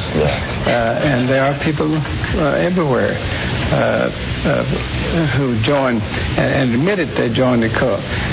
The people that I'm talking to today is ourselves. We're talking to ourselves. He doesn't know how true that is. He gave the name of the leader. Baba Booey. I wish he had just said, I believe his leader's name was Baba Booey. Baba Booey. I believe he said his leader's name was Baba Booey. And Hong Kong Phooey. We've had people who call that old guy before. I know, he hates us. I joined a cult 45. Malt liquor. And I love it. Hong Kong Phooey. What does this Baba Booey tell you to do? He tells me to act stupid. You moron. You moron. That would be the call. Yes, come in, Madonna's sister. I've been captured by a cult. Please come get me. Can you guys help me? Oh, Bowie. All right, we got to take a break, and then let's do some news right after this. Farrah Majors. Farrah Majors. Farrah Majors, Jerry. Farrah Martlow. In case you didn't hear the big news early this morning, it's in the newspaper. It's confirmed. Farrah Fawcett Majors has a hard-on for me. Yeah. So much so that, listen to this. Listen to this. We don't know what kind. Yeah, I know. You always just assume it's sex. Farrah Majors. Farrah Majors. Wait a second. Let me get the article. I got to read this again. This is the big news. Screw any other news you might have, Robin. This takes precedent. This is better news to you. Yeah, and to a lot of guys. Gives them hope. Leaky faucet. Yeah. Farrah Fawcett Majors had a mental leak the other day. Sprung a mental leak. She was doing the Conan O'Brien show. Turns out the only person in the universe with larger hair than her, Howard Stern, was taping The Tonight Show with Jay Leno in the same building. Conan's producers wanted to have this door closed for fear that Stern would show up on the show and scare off Fawcett. Don't worry, Conan. I ain't coming on. But a source says Fawcett went out of her mind with excitement when Stern was at 30 Rockefeller Center. And even though that is scarier than Rhonda Shear becoming a household name, we're told Fawcett asked staffers to comb the studio for Stern. They didn't do a very good job. It wasn't like you were hiding. Yeah, I wasn't hiding anywhere. Don't they know where the Tonight Show was being shot? And if you're wondering why Fawcett didn't sit on the couch, you know, for the rest of the show, like most guests, Yes. she was scheduled to do that, but we're told she split right after the interview and hurried backstage to try and catch a glimpse of the king of all media. I'm sorry you missed her. Yeah. If I was single all of a sudden, how come Linda Stassi's now kind of like turning on me, writing like weird stuff like, I'm scared. It's scarier to think than Rhonda Shear and stuff like that. I thought she was a fan of mine, Linda Stassi. Well, she just got a little jealous, I guess. Yeah. She wants your meat. She wants my You're getting meat, too. too big. Yeah. The likes of Farrah Fawcett is after you. It makes the line longer. Meat problem. So if I was single all of a sudden, I said to the guys, I was trying to figure out where I'd go first. And at first I said, like, Amy Lynn, the penthouse pet that I know. Like, that's the first girl I call. But then I said, wait a second. First I go over to Judith Regan, my editor, and let her sodomize me. Oh, let her. So that I could... Well, that's a quick... So that once that happens, I could clear my head so I could think clearly about my first choice. Oh, so she's not even on the list. No, she is. She's first, but so I could clear my head. Yeah, technically, so I could just clear my head. It's an appetite. Stop over point. Make right. it easier to See, think. when you do something to somebody else, that's a real special deal. It makes it easier to think once your head's clear. Sure. See, what you need to do is you need to go to Heather and Farrah first. Because Heather Locklear? Yeah, because once you get a bad reputation, the big celebrities won't want you. And then that's not true. You want to know something? First of all, I would go to, like, remember Heather Barrett from the New Year's Eve show? Right. Hey, if you haven't gotten our New Year's tape, get it. It's really cool, all the backstage stuff. You'll see what we're talking about. 1-800-52-STERN. But anyway. I hate to get into this mindset. But I would go with, like, Heather. At first I go over to Judith, let her do something to me. But I was thinking to mellow me out. Listen to me. I was thinking about this the other day. Yeah. And I said to myself, now, doesn't seeing a Paulina and what she's like change things for you at all? No, because, like, I would go over to, like, Tempest. But don't you think that once you went with, like, Playboy, Playmates, and Penthouse Pets, that the bigger celebrities are going to sort of be turned off to you? That's no, because look at Richie Sambora. He's done all that, and he got Heather Locklear. There's all kinds of articles in the tabloids this week about how he used to cheat on Cher. Yeah. Yeah. Cheat. Can you blame him? It's kind of cool to be in bed with Cher, but this is Cher at 50 years well, old. now they're saying Cher did most of the chasing, and he really wasn't into it. Of course not. So he was cheating on her the whole time. Right. He can get young girls, and he has a lot of money. What does he need Cher for, that old bag hanging around? Sitting there with that fake hair. Big choppers. You're like, who needs her? What'd you say? She has those big choppers. The big phony choppers. Chicklets. Chicklets in her mouth. Oh, Richie. Come back to me. I'm lonely. You know, whenever I see that Cher video where she's on that boat and she turns around, she's wearing those mesh stockings and she's showing the tattoos on her ass. It looks to like all those sailors? Yeah, looks like she went to in her stockings. Doesn't it? Looks like she sat, like it's like it caked up on her. Oh, the salt water will get this right off. Hey, Cher, jump in the salt water. Things are getting a little funky. Those big giant tattoos all over her ass. Like, what's that? Maybe there's stains. Yeah. Like, maybe they're covering up some stains. I don't know what that is. But Richie could do a lot better. Now that you're talking like this, I'm wondering why he ever did her at all. He did it because it's Cher. Someone famous. It's like when you're a guy from Jersey, that's a whole big deal. I'm dating Cher. Yeah. Yeah. It's Cher. Easy. Easy. Be nice. Yeah. That's why he did it. He didn't have to have her. He could do better than that. Yeah, if she was a 40-something-year-old Hausfrau. Yeah. He wouldn't have been. I mean, she's not bad for her age, but, you know, the age is a factor. So what I would do is... Oh, man. You know what? My head would explode just from all the choices. But what I meant with the Paulina statement is, you know, you're sitting there looking at her. How could you just be with Heather Barrett? Oh, because Heather Barrett's sexier Yeah? than Paulina. You think so? And everything's timing. Yeah. You know, if it's a Friday night and Howard's out alone and there's nothing, and, you know, and Heather... And who wants to spend weeks waiting for Paulina to break down and have sex with you? When there are girls, not that Heather would break down right away, but maybe she would. You know, it's more of a chance. And Tempest, I know, has told me more or less that she's waiting for me. Why wait weeks when you can wait seconds? Yeah, exactly. And I haven't had it in 20 years from anybody new. I want to experience something now. How long would it take you to get sick of all that lifestyle and settle back down? Never. I would never marry again. Believe me, he'll be there at the altar in Nope. 10 seconds. You will not see that happening. Like you would be, Howard, you could see yourself being 50 years old and just, you know... Partying all the time. At the altar 10 minutes later. Want to bet? Bet I'm going to you. divorce my wife just to I'll prove to bet you, you that I'm not No, telling... because if she's still alive, you're still married to her. What? What If did you she's say? still alive, you're still married to her. Yeah. What? Wait, he's not allowed to get divorced? No, he would, even if he got divorced, he would say, you know, I'll marry her next week just to prove this to Robin. I'm not I know following you'd her. never leave that woman. What woman? Your wife. Robin, you're starting to sound like me. You lost me. No, I'm making sense, and you know it. You'd never leave her. No, I'm just saying I wasn't really leaving her. I'm doing comedy. Sort of. Kidding. Teasing. All right, you. Oh, man. Oh, the You saw party. him. His wife left for 2 weeks. He was a basket case. He's married. But I'm married. Then you'll get married again. You like it. No, I don't. Not if I'm sitting there with Drew Barrymore one night and Farrah Majors the next night. You wouldn't turn into one of those kooky guys where, like, if you got a Paulina... No. She said that I'll tell you why. But you what know if what? had, like, you want to know something, man? What if you had what you really wanted and you had to marry... Because I'll tell you to something. do it? I've had a long-term relationship. Now it's time to play the field. Stacy Galena, Tony Katane. And I know enough about myself that I'm fickle. I like the girls for a couple of weeks, Howard, and then I move can on. imagine one good blowout, Session. and you'd be married. A good blowout of the pipes?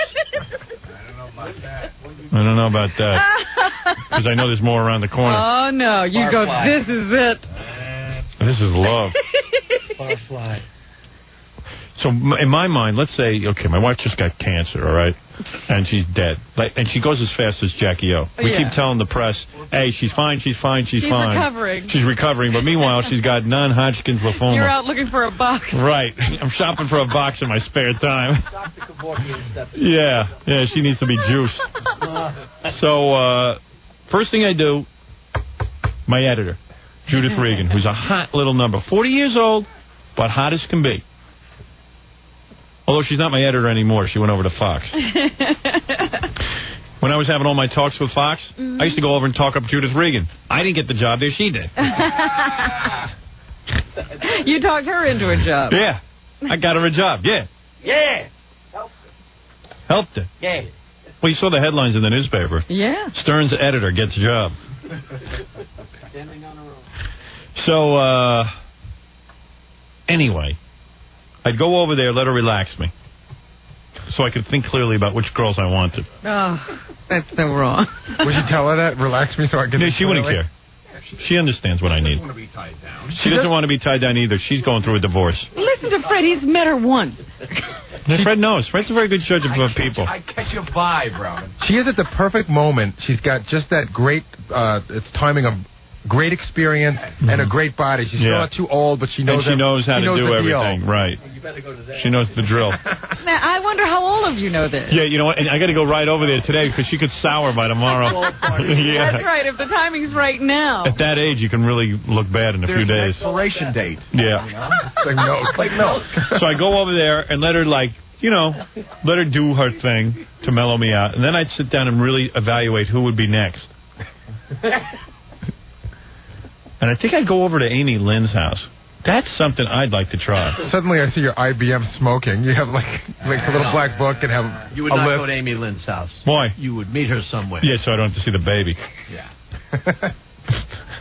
See, Jackie's thought about it. Jackie's already got it all. All of a sudden I pictured you going to Amy Lynn's. And she's like, yeah, hold the baby. Picturing her apartment, and all of a sudden I heard the kids. Yeah. And you'd be good enough not to bring women home because you don't want to wreck your kids, right? Right. Oh, yeah. Oh, I got that all worked out in my mind, too. Where are you going to tell Daddy? Daddy's whole day where? No, I'll have sex during the day, and I'll come home at night. The bigger question is... I'm out working, but I'm having sex. What are you going to do Don't when... tell my kids. Shh. What are you going to do when your kids get a little older and they pick up Hot Copy and there's a picture of you with your hand in front of the camera with, like, Amy Lynn? But by then, I'll say, hey, listen, Daddy loved Mommy very much. But and Daddy's she was got a date. Yeah, she was the love of my life. You've thought about But, this. I have the whole speech worked out. I've already laid it on the kids. That's not going to help your girls when they treating women like disposable objects. Mommy, listen, Mommy was the love of my life. And no one can replace Mommy. Right. So what I'm trying to do is just date because that's what daddies do. Dulling the pain, girls. Right. I'm dulling the pain of missing your mother. We're just very good friends. Right. Hot Copy just caught a bad picture of us with my mouth around Kennedy. Right. My cardboard cutout of Mommy will babysit you while I go out on the date. I get a big poster of my Women are wife. like a drug, children. Yeah. I'm just trying to find you guys a new Mommy. Daddy loves Aunt Heather Locklear, Aunt Amy Lynn, Aunt Judith, and Aunt Tawny. Aunt anybody. Aunt Blank. Aunt Blank is what this is. Aunt every stripper in the country.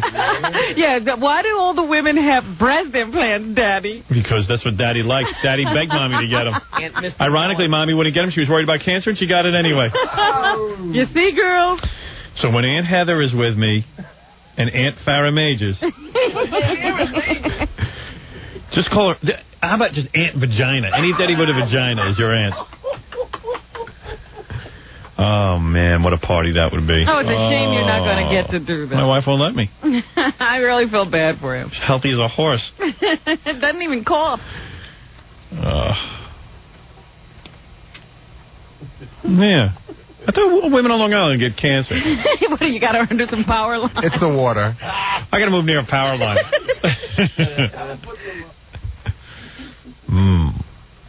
This is the part of my movie, the fantasy segment, where Daddy dates different girls.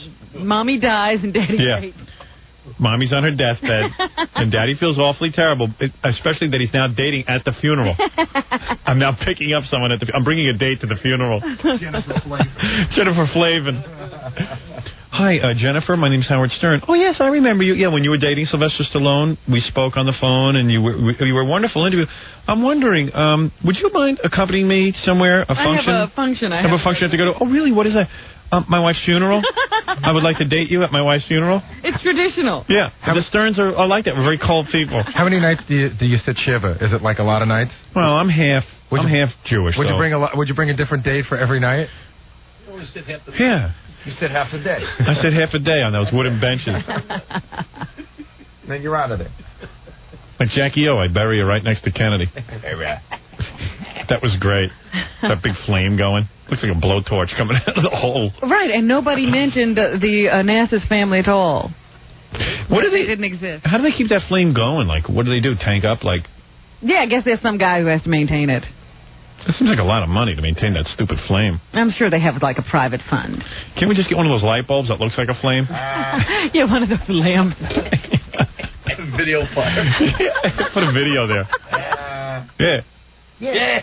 I got a question, Howard. Yeah. What's it going to say on her gravestone? Who, Allison? We did that conversation. No, on I didn't think it through that much. On Jackie O's gravestone? Did we have that conversation? Yeah, we said Jackie O. Kennedy, Onassis, Martling, No, but I'm asking Sirianni. as a serious question. Would it be Jacqueline Kennedy or Jacqueline Kennedy Onassis? It'll be Jacqueline Kennedy Onassis. Well, I told you the only precedent there's one other presidential wife in Arlington, and she doesn't have a last name. Yeah, On you her just call her. gravestone. You just call her like. The broad. Yeah. Mr. Mellons. F-bag. And his wife. It's what he said. Now, how come there's only one other wife? Is it hard to get? I don't know how you get in there in the first place. I heard someone said. I don't know why Jackie Kennedy's in there and not like Pat Nixon. Well, somebody called up yesterday and said it's hard, if you're a wife, it's hard to get in, and that's why Ulysses Grant is buried up in Harlem, because he wanted to be buried next to his wife, and they wouldn't allow his wife to be buried there. I heard he was buried in Grant's tomb. I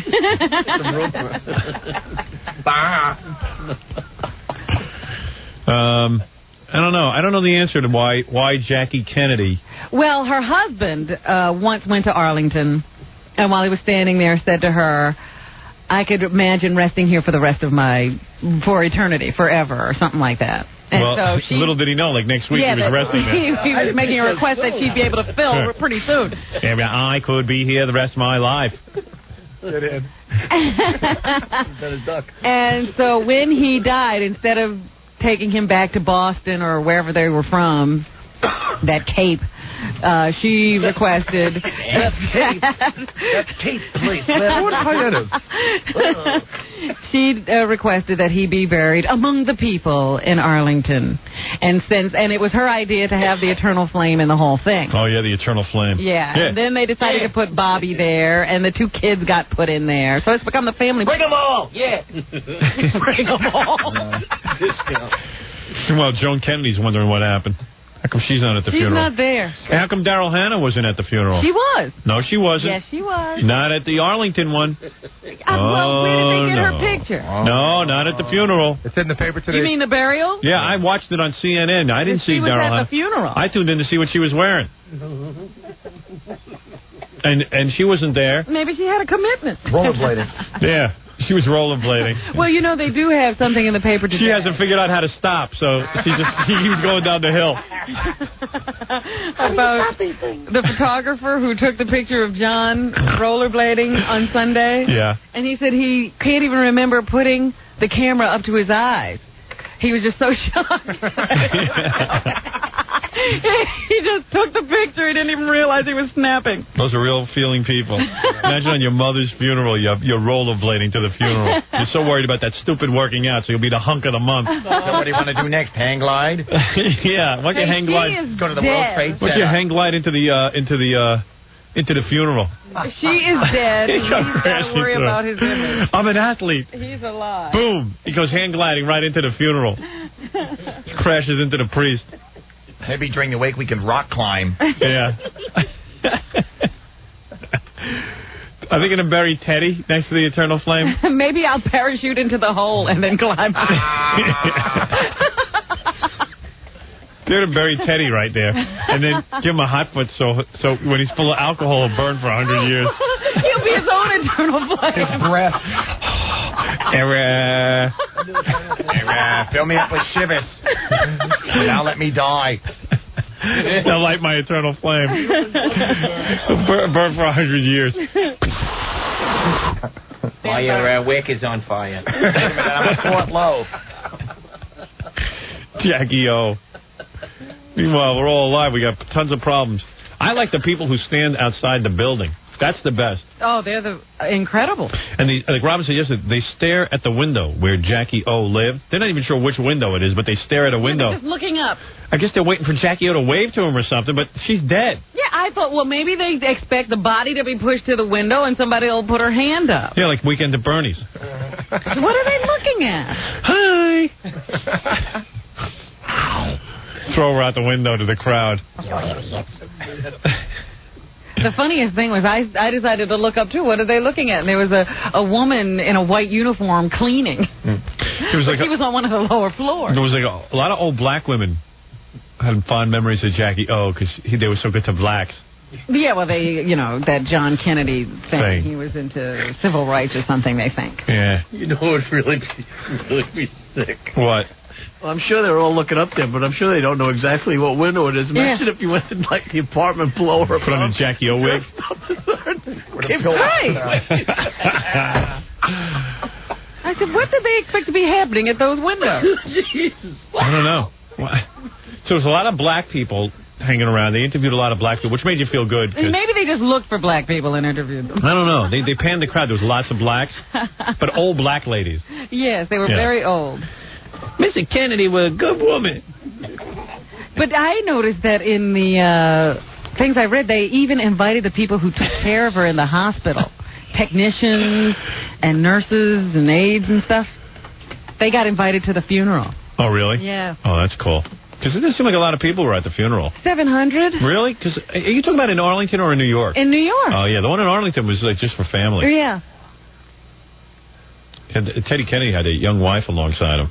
Oh, he keeps her right next to him. Oh, yeah. It's great, too. Makes the white in his hair look even whiter. I was hoping he'd just get loaded and fall out the window. All those people looking up, he'd drop on all the people. That he'd fall in before Jackie. I think that broad is there for balance. I don't even think that's his wife. She's holding him up. Yeah, she's working him like a puppet. Balance. I need balance in my life. A human walker. So he's got her, and you know what was weird, too? I was thinking about Jackie O. Are we doing the news? Yeah. Well, you better do that. The news is brought to you by... Shivers. No, not Shivers. Mr. Kennedy. The news is brought to you by... down. Howard does the plug. Right, Mr. Kennedy. You just sit there with your pal, William Kennedy Smith. Hey, where was William Kennedy Smith? He was there. He's a pallbearer, isn't he? Yeah. Was he? Yeah. Guard the body.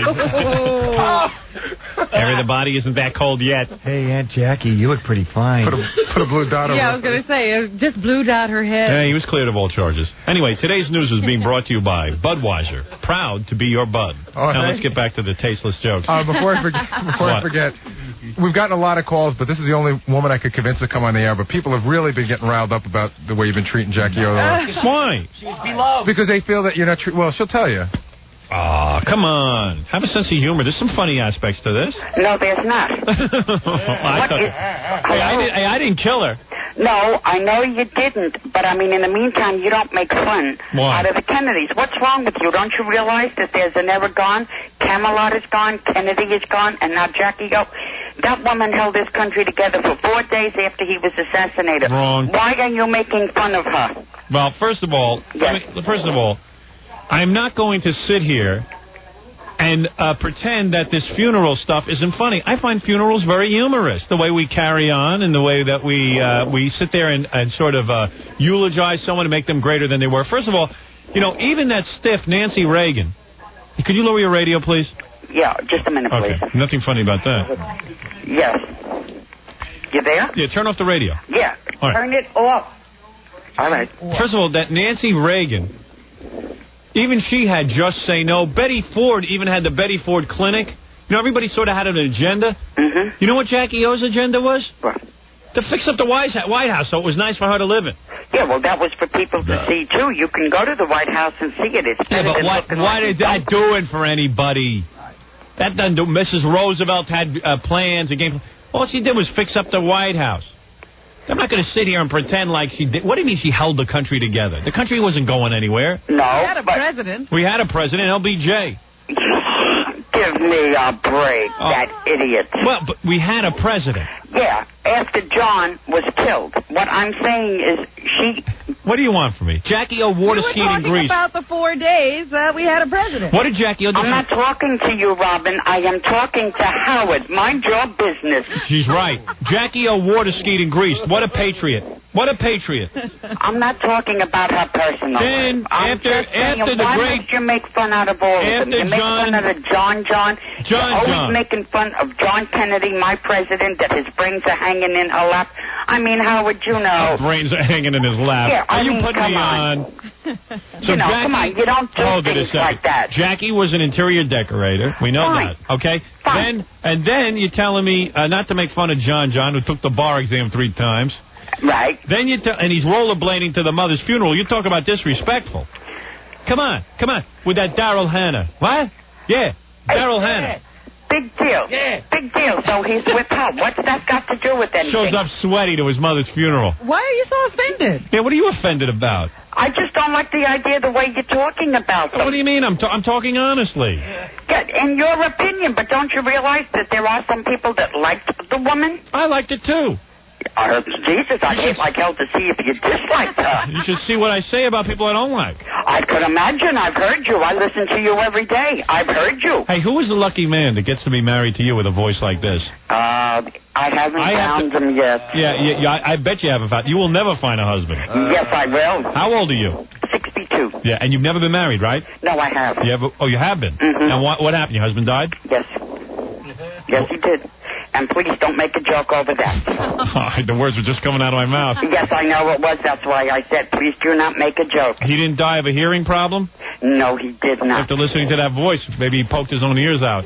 No, he did not. You know, you really are a hard-on, Howard. I'm no hard-on. You're a jerk-off is what you are. Oh, really? Oh, now you're really upset. I think her husband died from running away from her. Make fun of my president. Yeah. Hey, come on, honey.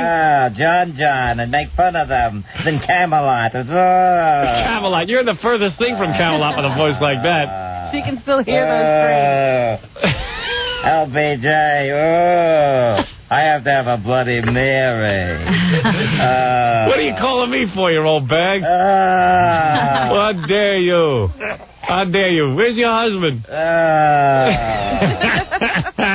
How come you never been... 62 years old. You sound like you're 162. I hate you. I'm a pig.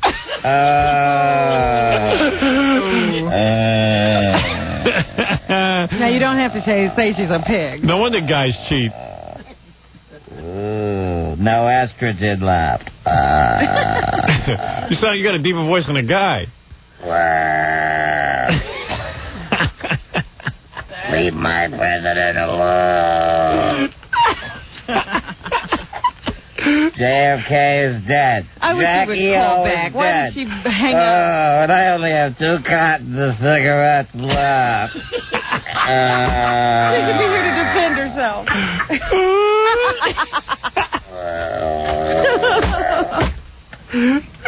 Estrogen. The noise is coming out of her. Unbelievable. I'd kill myself if I was married to her. Are you crying? Crying for that man? Yes, I feel bad for the guy who was married to her. Oh, he wasn't dead soon enough. He had to die at an early age. You leave my president alone. I think I just swallowed a midget.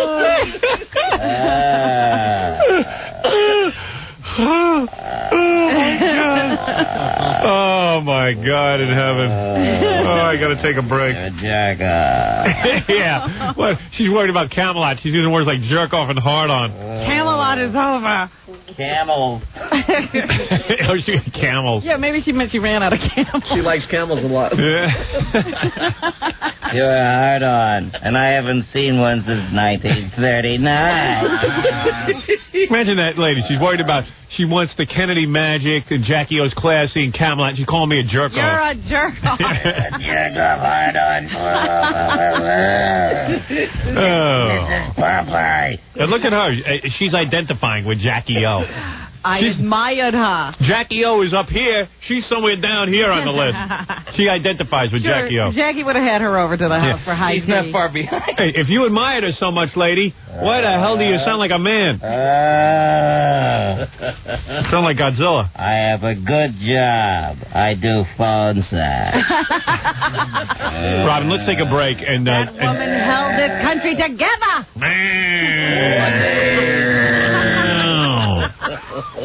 I'm trying to hold myself together, okay? Maybe I'm a little upset about Jackie O, and I'm trying to deal with it from a laughter point of view.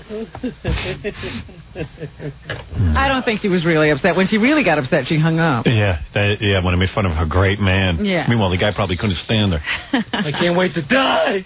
Meanwhile, you know what? A lot of those women, those widows, and they're always, oh, my husband was a wonderful man. The husband was probably 2 weeks away from leaving her. And they're quite happy not to ever have to be married again. They didn't like it. Right. That's why they never do it again. Yeah, let me see her find another man with a voice like that. I just watch Regis and smoke. Yeah. Regis is a nice man. Like a Frankenstein calling you up.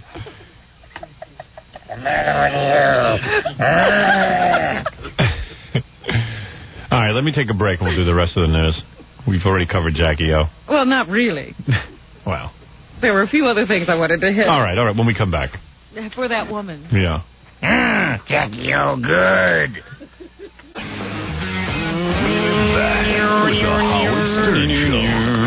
Anyway, are we still talking about Jackie O? Well, yes, we get off on tangents instead of actually covering the news. No.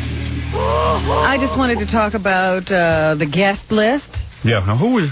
Yeah. Beverly Sills, the opera singer, was there. Jesse Norman, of course, sang Ave Maria. Ave Maria. Diane Sawyer was there. I heard she sang Ave Maria. They have her listed here as being a CBS News correspondent, but she works for ABC. Same difference. Mike Nichols, her husband. Mike Nichols, yeah. George Plimpton, the author. Quality comb. Roosevelt Greer. The man with two heads. Who acted as Robert Kennedy's bodyguard at some time during that presidential campaign. Good job. Oh, stop. Mike Wallace. I had a way to throw your big body in front of a bullet. Of CBS News. I used to see Roosevelt Greer on TV go, yeah, I tackled the man who killed Robert Kennedy. I go, you tackled him a little late. You should tackle him before he killed him. And then a few years later... Well, I was crocheting.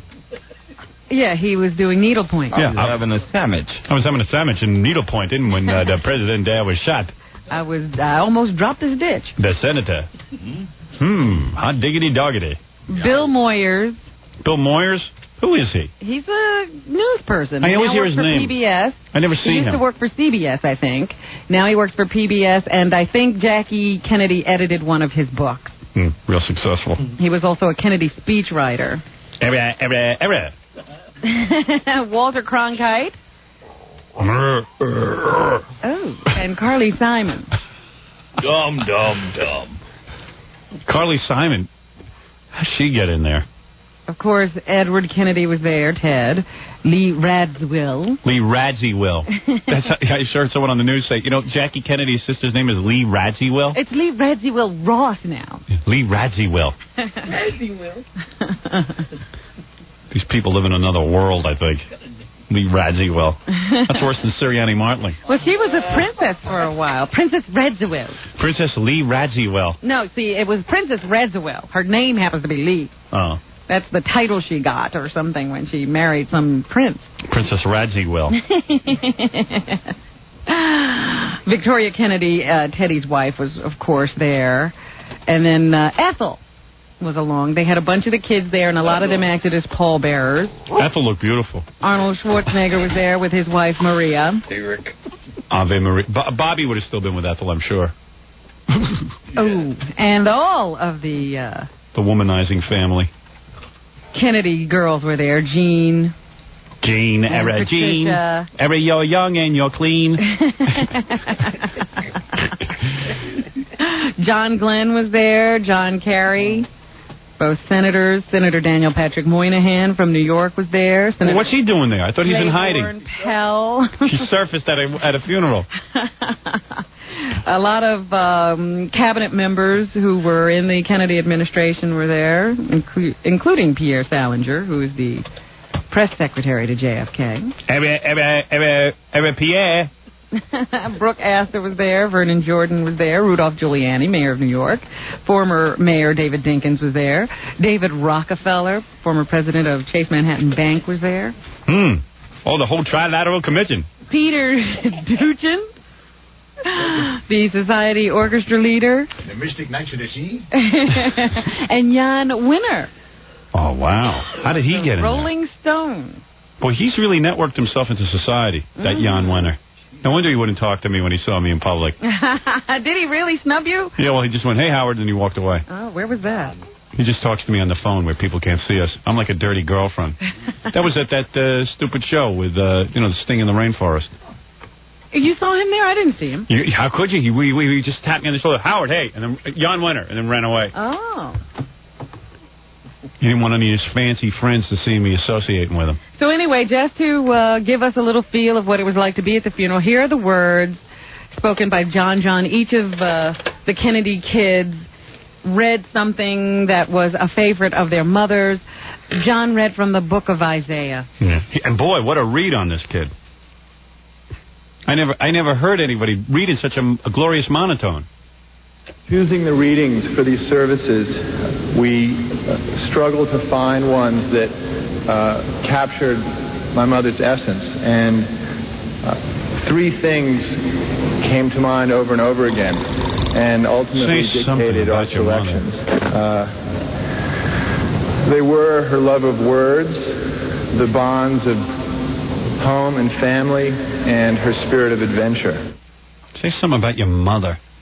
These guys, these wasps, they don't know how to talk. Well, listen to Caroline. She read a poem that had to do with her mother and father's love of the Cape. Zorro's Cape? Cape Cod, I think. Oh. The wind in the ash tree sounds like surf on the shore at Truro. Yeah, you'd love the Cape, too, if you had about 100 acres to yourself. I will shut my eyes. When I go to the Cape, I'm sitting there with some yentas. We're all screaming in my ear. Reading a poem at your mother. Say something from your heart. Stop reading everybody else's words. Roses are red, violets are blue. I'm rich, much richer than you. Much, much richer than you. Hush. Be still with your silly bleating, sheep on Shillingstone Hill. They said, come along. They said, leave your pebbles on the sand. You know what's amazing? What? They grew up with all the money in the world and best education, and I read better than them. I don't know what she's saying. Me neither. No one does.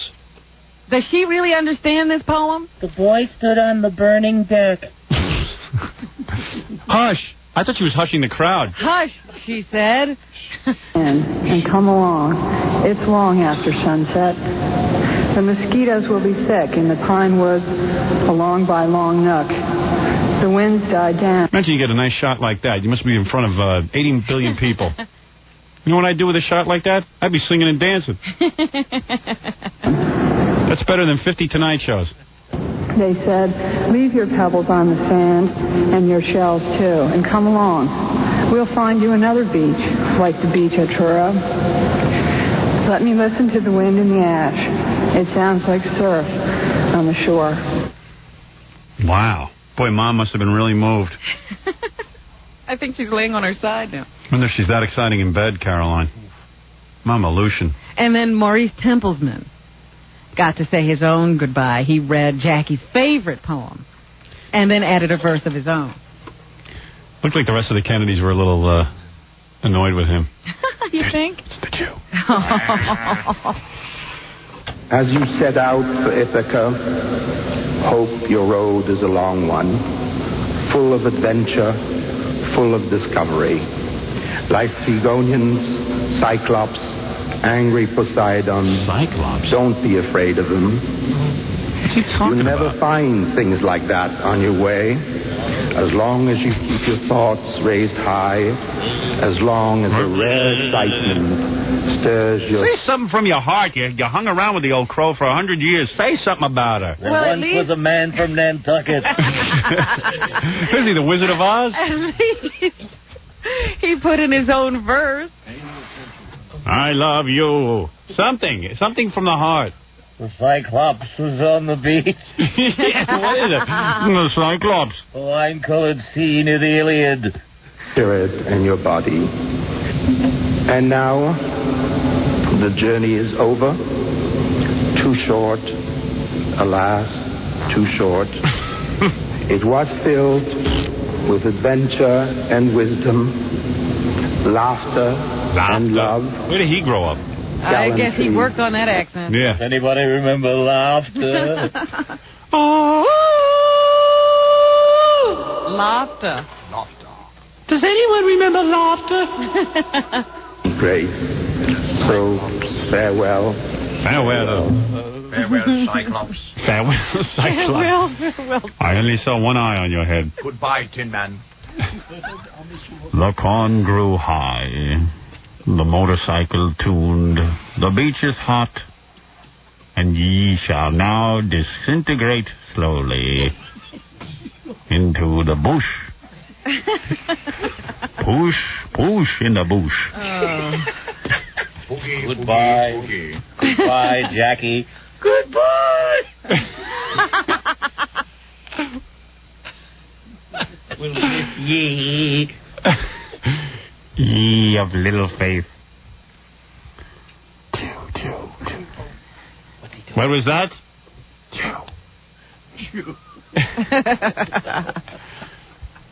They say that because of his financial wizardry, she turned that $26 million that she got from Aristotle Onassis into about $200 million. Every day is the Jew that helped him. Let him speak. And let him speak. The Jew helped Jackie get $100 million. Christ killer.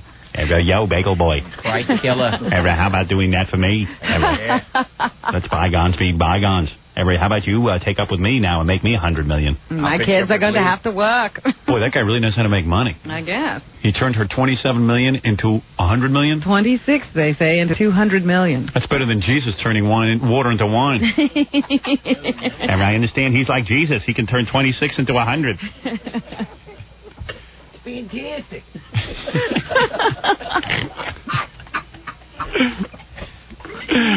Why can't someone come into my life? Why can't I get a good boyfriend like that?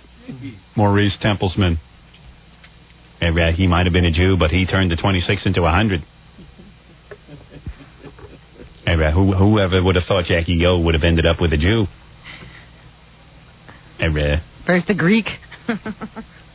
Yeah. And then a Jew. From the Greek to the meek. Unbelievable. Well, let's go on. Well, did you ever play, let me play a little bit of Jackie's press conference. Remember when she first married Aristotle Onassis and she held that press conference? I didn't remember this, no. Yeah, I have it. Want to hear it? A little bit of it? Sure. Gentlemen of the press. Gentlemen of the press. Now that my husband and I have returned from our wedding trip, we will be happy to entertain any questions you might have. Ready, Aristotle? Okay. All right. First question, you, sir. What can you both tell us about the wedding and the reception? Oh, it was simply gorgeous. The beautiful flowers, the lovely food, and people flying in from all over the world. It was just elegant. $1,385,750. Yes, but my fanny is really sore. Don't ever marry a Greek. Reporter on my left there. After the wedding, what kind of trip did you take? Oh, just swell. We took one of the boats and we stopped a few places. And then we took one of the jets and flew up north. And then we sort of helicoptered our way back home again. $6,744,519. Yes. The gentleman in the rear. We understand now that you've returned that you are entertaining some friends for the weekend. Can you tell us who your house guests are? Well, I would be glad to. There is the Shah of Iran. $38,744,681. J. Paul Getty is staying with us. $856,331,225. And, of course, my sister Lee and her husband, the prince. $6.82. That was one of the last press conferences. Wow, I didn't know that tape existed. Yeah, Billy found it. My fanny still hurts. My fanny is sore from marrying a Greek. That's how you have babies. No, that's not where you have babies. Yes, when I have babies. That's right. Yes, babies.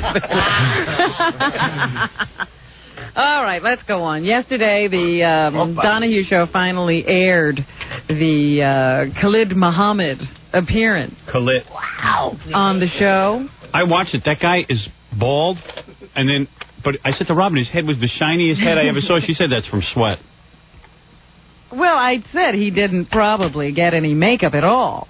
Because the white devil does the makeup. Well, I'm sure they had a white makeup woman, and he refused. Yeah. He doesn't travel with his own. But anyway, here is Khalid Muhammad commenting. Somebody, I think it was Donahue who posed the question. You know, Khalid has, of course, said many anti-Jewish things. And Donahue was trying to get him to say something nice about Jewish people when he brought up the fact that 2 Jewish guys were killed during the civil rights movement of the 60s when they went down south to help, you know, freedom fighters down there. And Donahue said, you can't say anything nice about at least those 2 guys for the families of the guys who were killed trying to fight for the civil rights of blacks. And here is Khalid Muhammad. What about the statements of the Jew Howard Stern, the comedian Jackie Mason? What about Moshe Dayan? What about the fact that members of the Senate... I'm half Jew. In fact, the guy wrote me a letter the other day, said, if my mother's Italian, then I'm not even considered Jewish. That's right. Swine. The Jew Howard Stern. That is your title. Yeah, I'm not, like, how come it's comic Jackie Mason and the Jew Howard Stern? What does he know about it? You are only a Jew. The statements of the Jew. Like, I'm involved in some Jewish conspiracy. I can't even get arrested. Made racist comments in Congress, and they were voting against me, but they were not brought up by their own colleagues in that so-called august body. No one even knows what he's talking about. And like the whole time he has like these young black guys who all seem to be unemployed, hanging around in the front going, whoop, there it is. They start yelling out, whoop, there it is. You had to see it. It was like a 3-ring circus. Yeah, you'd think they were at a party.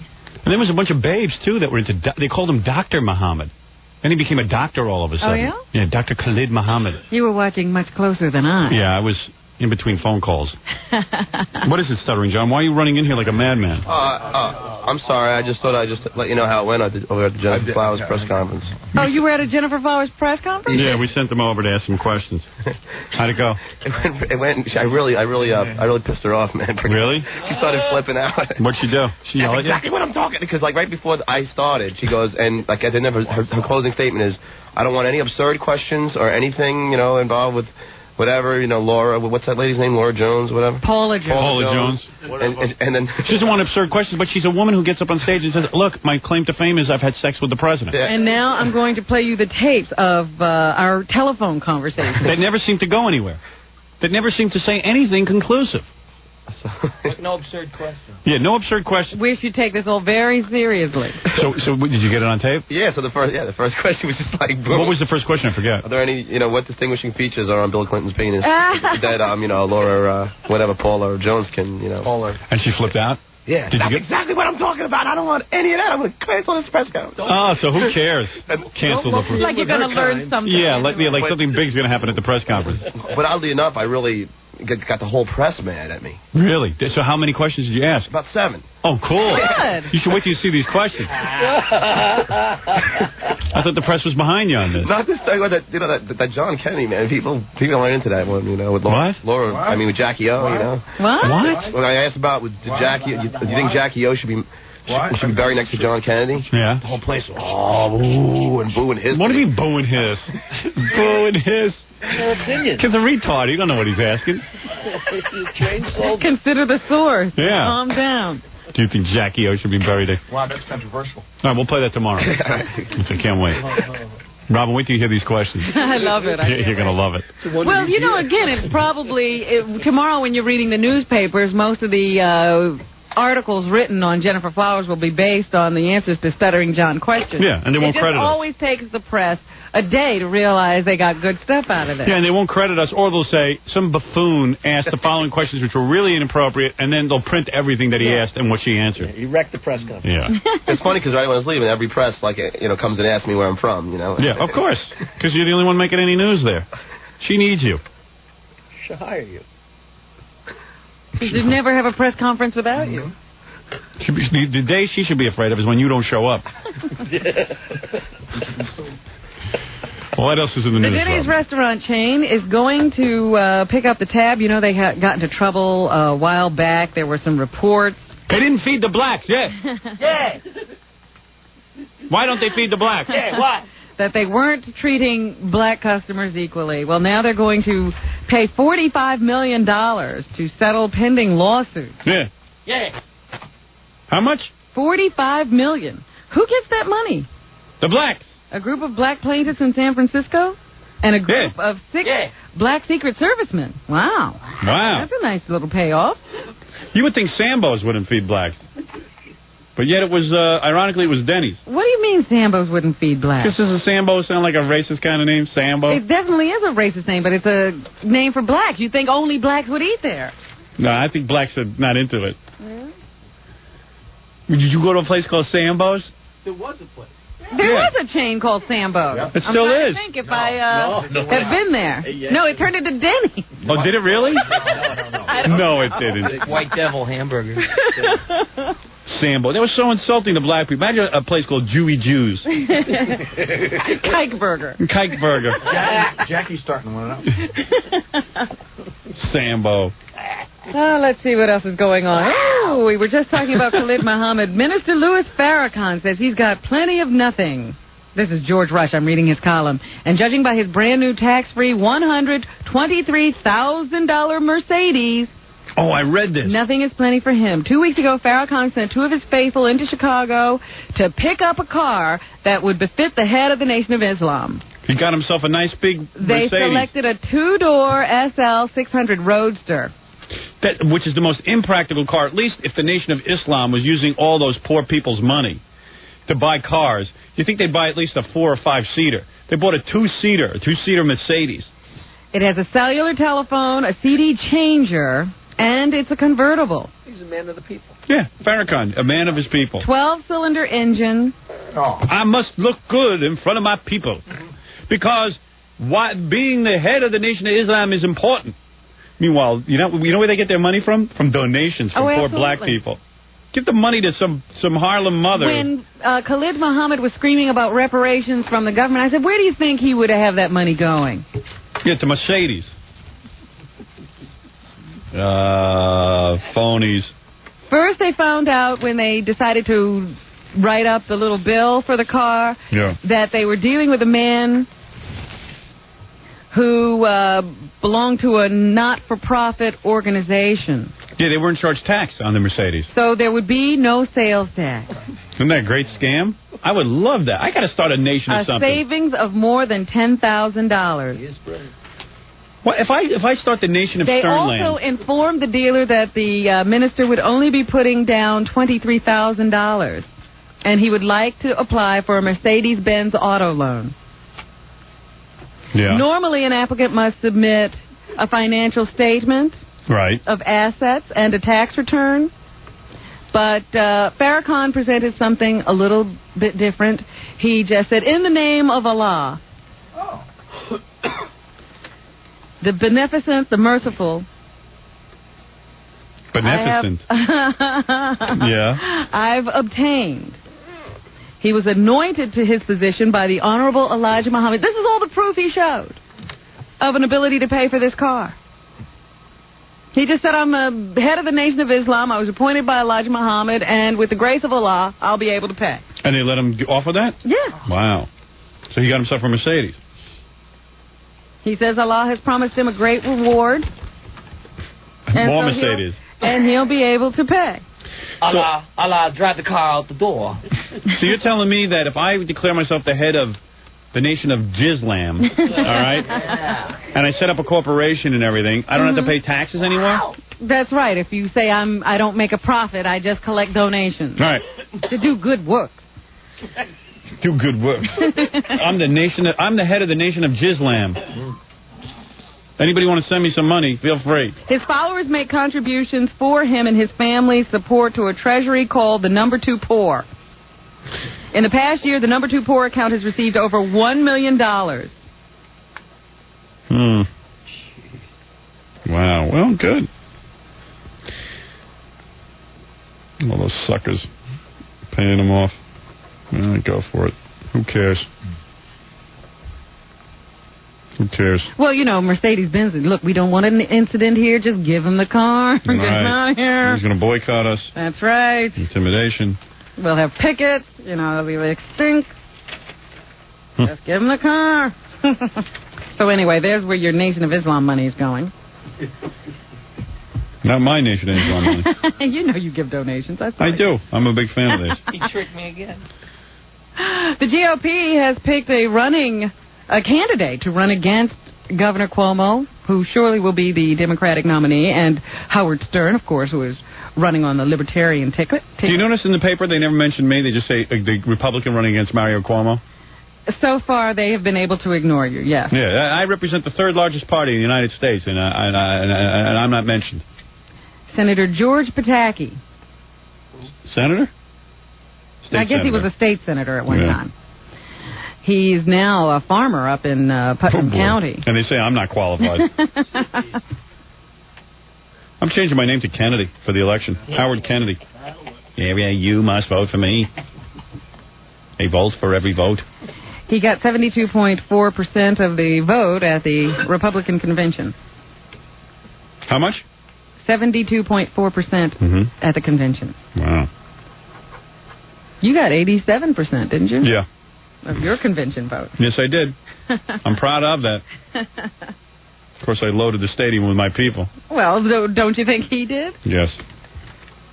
Yes. And also in the news, yesterday I told you the story of the Knicks celebration that turned out badly. Yeah. There were some people who were running around celebrating the fact that the Knicks had won the playoffs against the Bulls in the 7th game, and they took to the streets in Brooklyn and started shooting up in the air. They wound up hitting a 38-year-old nurse's aide who was at her window trying to see what was going on, and she died as a result. Police have already come up with a term for this kind of a shooting, Howard. Yeah, stupid. No, it's called recreational shooting. Yeah. You know, when people are just firing their guns off to celebrate some event, that's recreational shooting. We now have a term for that. Unbelievable that is allowed. No, it's not allowed. I'm sure they would arrest you if they found you. Nah, they don't find anyone. By the time people report, people are shooting up in the air again. There were witnesses to this. People, this I assume happened in the black community? Well, it happened in Crown Heights. Okay, well, you go figure it out. But they have made an arrest. There are other blacks there who saw these kids shooting off guns, but they, of course, don't report each other, even though these are dangerous people. Why would you want to protect schmucks who go out and fire a gun when the Knicks win a game, and they killed a lady, one of their own black people? What is that? Don't protect them. Come forward. What do you mean their own black people? Like people own each other? Yes, they do. You know that. If it was a white guy, they'd turn him in 2 seconds. One of your own white? Of course. I don't protect anybody who fires guns. If some nut is running around my neighborhood with a gun and he's white, what do you think, I'm not going to turn him in because he's white? That's exactly what's going on in the black community. Everyone's screaming, hey, the police don't help us. Help yourself. Now you got all 100 witnesses. They saw these kids fire off guns. Well, they did arrest a guy yesterday. I'm trying to tell you that. His name is Dexter Costello. Oh, Dexter Costello. Hey, I bet. Dexter Costello. They're still looking for a second person. You can't find him. Yeah.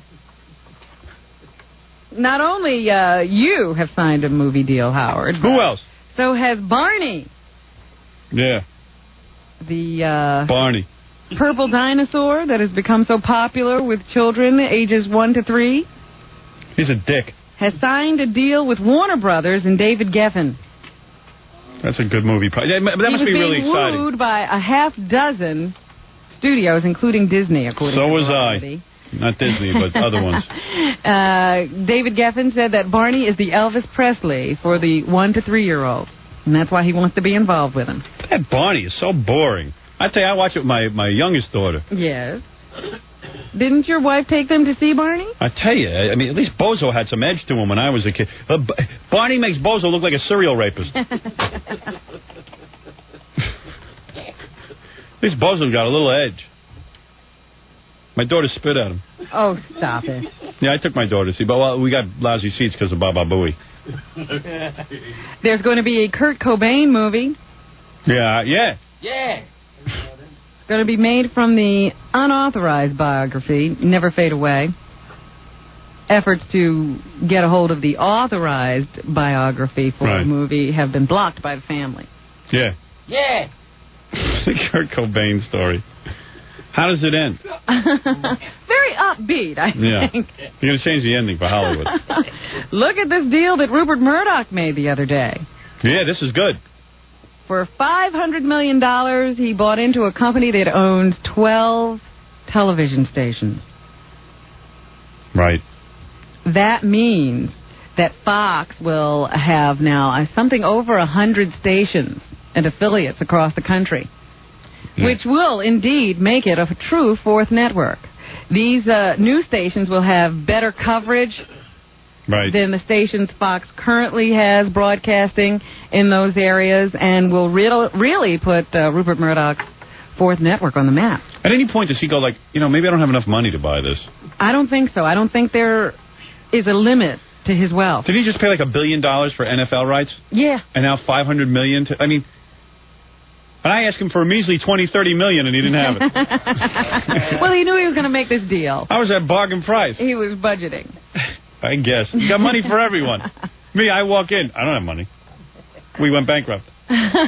Well, this is, rather interesting, and this is all because of that NFL deal. Because each of these markets, these new markets, have major franchises in the NFL. So, of course, they didn't want to be blocked from having the football games on Sundays. So they made the deal with Fox, and within the next 6 months, they're each expected to switch over to Fox Broadcasting. That kind of money, I just buy like England. CBS was the big loser. They lost something like 8 of their affiliates in this game. Wow. 3 came from ABC and then 1 from NBC. CBS all freaked out. CBS isn't entrepreneurial like Rupert Murdoch. Rupert Murdoch's a guy who's in it to make money. They got guys running CBS who don't even care. They don't make any more money if they're successful or if they're failures. Yeah, if the company becomes a big success, what does it mean to them? Yeah, I've worked for companies like that. They don't care. You'll see. The whole damn CBS will fall apart. You'll see. Well, this is a real good deal for Rupert. He was very smart. Very smart. Very smart on this one. Smart. Yeah. Smart. Smart, yeah. There's a report in the New York Times today that says there's a lot of stuff in breast milk. Tell me about it. I've sampled it. My wife made me. Not only are there nutritious ingredients, that go to nourish the child's body. Comes in a nice dispenser. You know who still drinks breast milk? Who? Fred. Yeah. No, that's good for him. It also offers, provides the child with immunities and growth factors. That's why Fred never gets sick. And is rich in hormones. He goes home every weekend.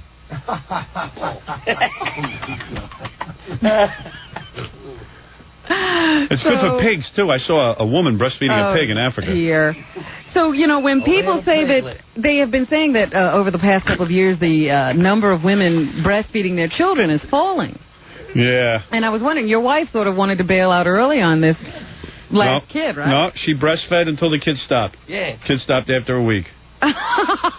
No, my wife always, God bless my wife. She always breastfed all the way through, even through cracked nipples. Yeah. Ooh. Baby milk. Well, when are you supposed to stop? What? When are you supposed to stop? Let's make a shake, yeah. The baby kind of like starts biting your nippels and stuff. And that's not when you're supposed to stop. Yeah, no, the baby rejects your breast. Yeah, right. No, I'm telling you. I swear, what do you mean right? You never even breastfed any. You don't even let anybody near those things. Yeah, right. Most people like to go to formula right away, and most formulas are made from cow's milk. My wife didn't do that. And while cow's milk does have some of these same factors in them, they say they probably are species specific. Right, yeah. So a cow's milk is good for cow babies. That's why and human milk should be for human babies. What about Quiver's milk? For Quiver's babies. I'm a Quiver's baby. Oh, boy, you'd have some milk, Robin. Oh, man. But researchers are quick to point out that, there are plenty of breastfed children. Look at all of us baby boomers or non-breastfed children who have done very well for themselves. The other experts are saying, the drawbacks of bottle feeding may not show up for years. We would have been a smarter nation. I'm telling you, the breast milk makes you smarter. In fact, that's why John Kennedy didn't pass his bar exam 3 times. I think she fed him from a bottle. My mother even admits she did the wrong thing. Yeah, the lack of breast milk could show up, say, as a heightened risk for cancer, diabetes, or diseases of the colon. If my mother hadn't given me a bottle, maybe I'd be smart enough I wouldn't have to do this for a living. It does have something to do with brain development. What? So you might be right there. You know, I'm sure you were just guessing, but... Yeah. They also say that the lack of breast milk theoretically could result in the premature development of the ovaries. Yeah. You know that the start of menses, the age for the start of menses in young girls has been dropping. Menses is your period. The onslaught of menses. The onslaught. That's one way to put it. Menses. You know why? Once you get your period, lots of menses come sniffing around you. That's why they call it that. They want you. Yeah, then you turn into womansies once we get done with you. Now, experts have been attributing that to the quality of the diet in Western countries, but now they're beginning to think that maybe it's the fact that most of us weren't breastfed. Lots of these girls I see today get their menses very young because they're so fat, their bodies are fooled into thinking they're women. You know, 11-year-olds are getting their periods? What? Yeah. Yeah.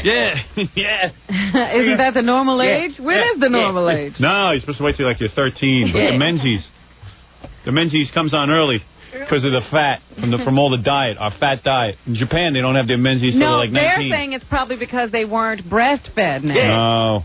No. Oh, listen to Mr. Rogers. They need a fatty diet. And maybe they were breastfed? No, they were. If you're given regular milk, it's more fat in it. Understand? But they also have these hormones, Hal. No. That regulate your growth. No. And your development. No. All right. You know I don't. You know, Yoko just got her first period. Only ate fish growing up in China. Jay Leno has told NBC affiliates that he's been doing the Johnny Carson show for 2 years, and enough is enough. Uh-oh. Jay breastfed me. Jay, what is this all about? I was breastfed by Johnny. I don't know if you knew that. There was something missing from The Tonight Show, but I never knew what it was until last week when I went to New York. Wow, he came out metamorphosized.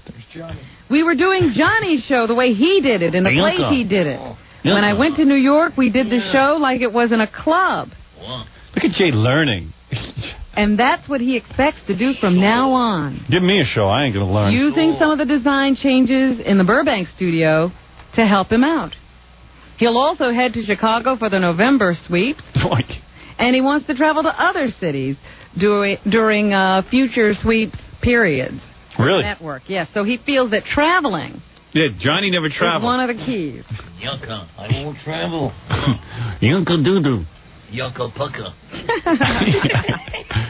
Angela Lansbury is recovering from hip replacement. Can't believe that.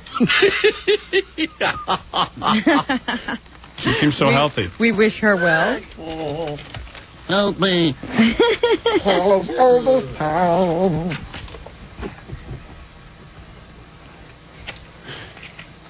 Let me see. Did she do costume changes in the surgery? Well, it just made me think, that's another reason you don't want to see her do a costume change. Yeah, see those plastic hips.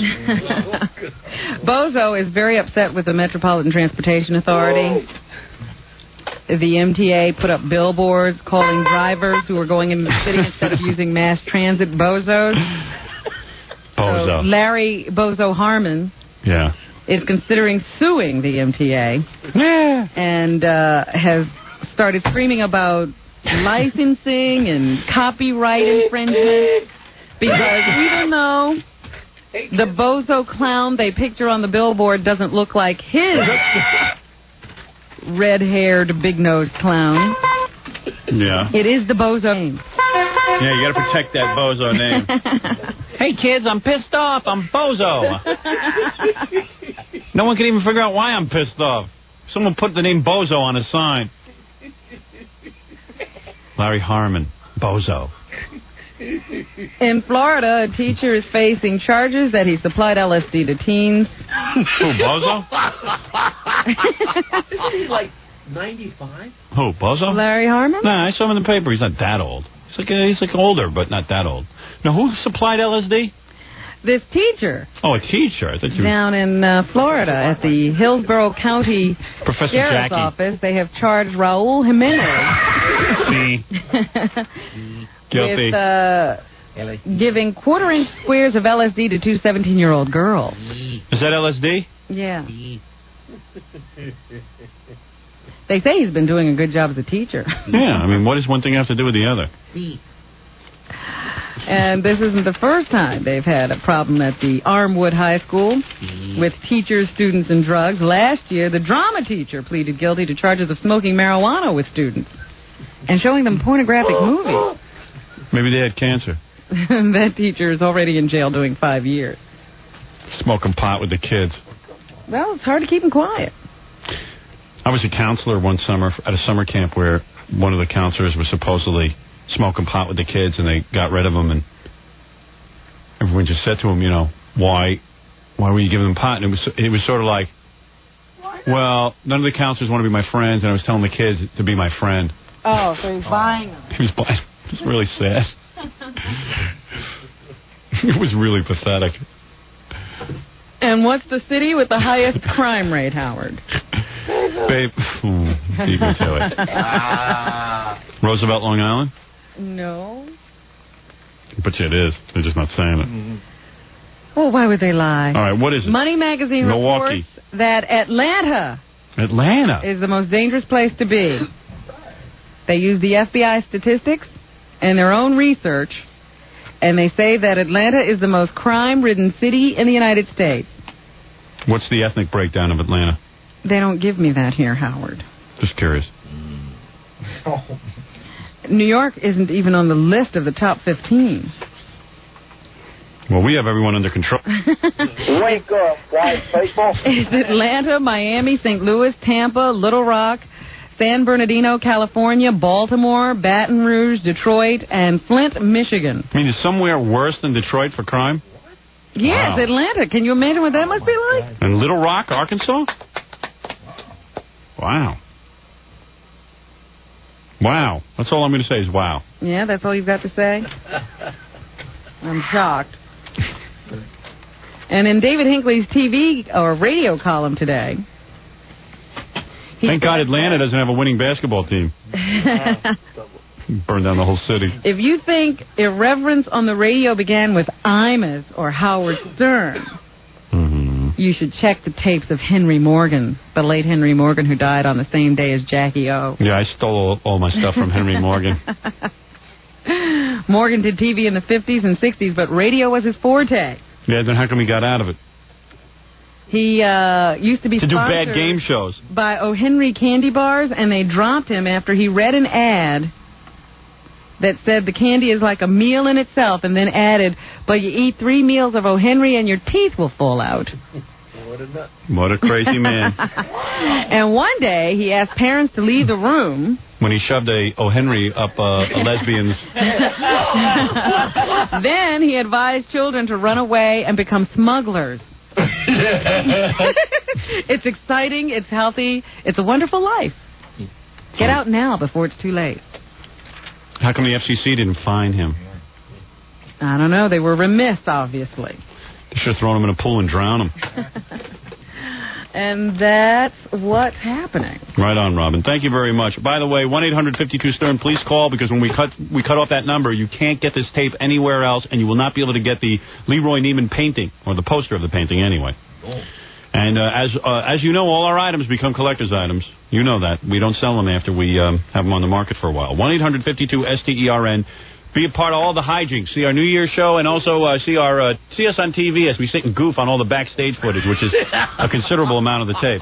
1-800-52-STERN, $39.95, $4.50 shipping and handling. Make sure that you order early, because we will take that off the market, and you must be 18 or older to order. Brought to you by Infinity Ventures and me. Other products available: Jackie Platinum, Joe Page Martin. Chinese couple had a black baby, named him something Wong. To order Jackie's Wild Comedy CD, only $10 plus free shipping and handling. Price includes... Give Robin a little time. Price includes Something wrong. Price includes full-color Jokeland catalog. Call 1-800-323-5464. And if you like that one, there's many more. Oh, yeah. Chinese, come on, little baby. Something wrong. Saturday night, June 4th at the Starlight Theater in Albany, New York. Go see the one and only Jackie. Something Wrong and the incredible delivery of Jackie the Joke Man Martin. For dirty jokes and information, call 516-922-WINE. He's like a child man.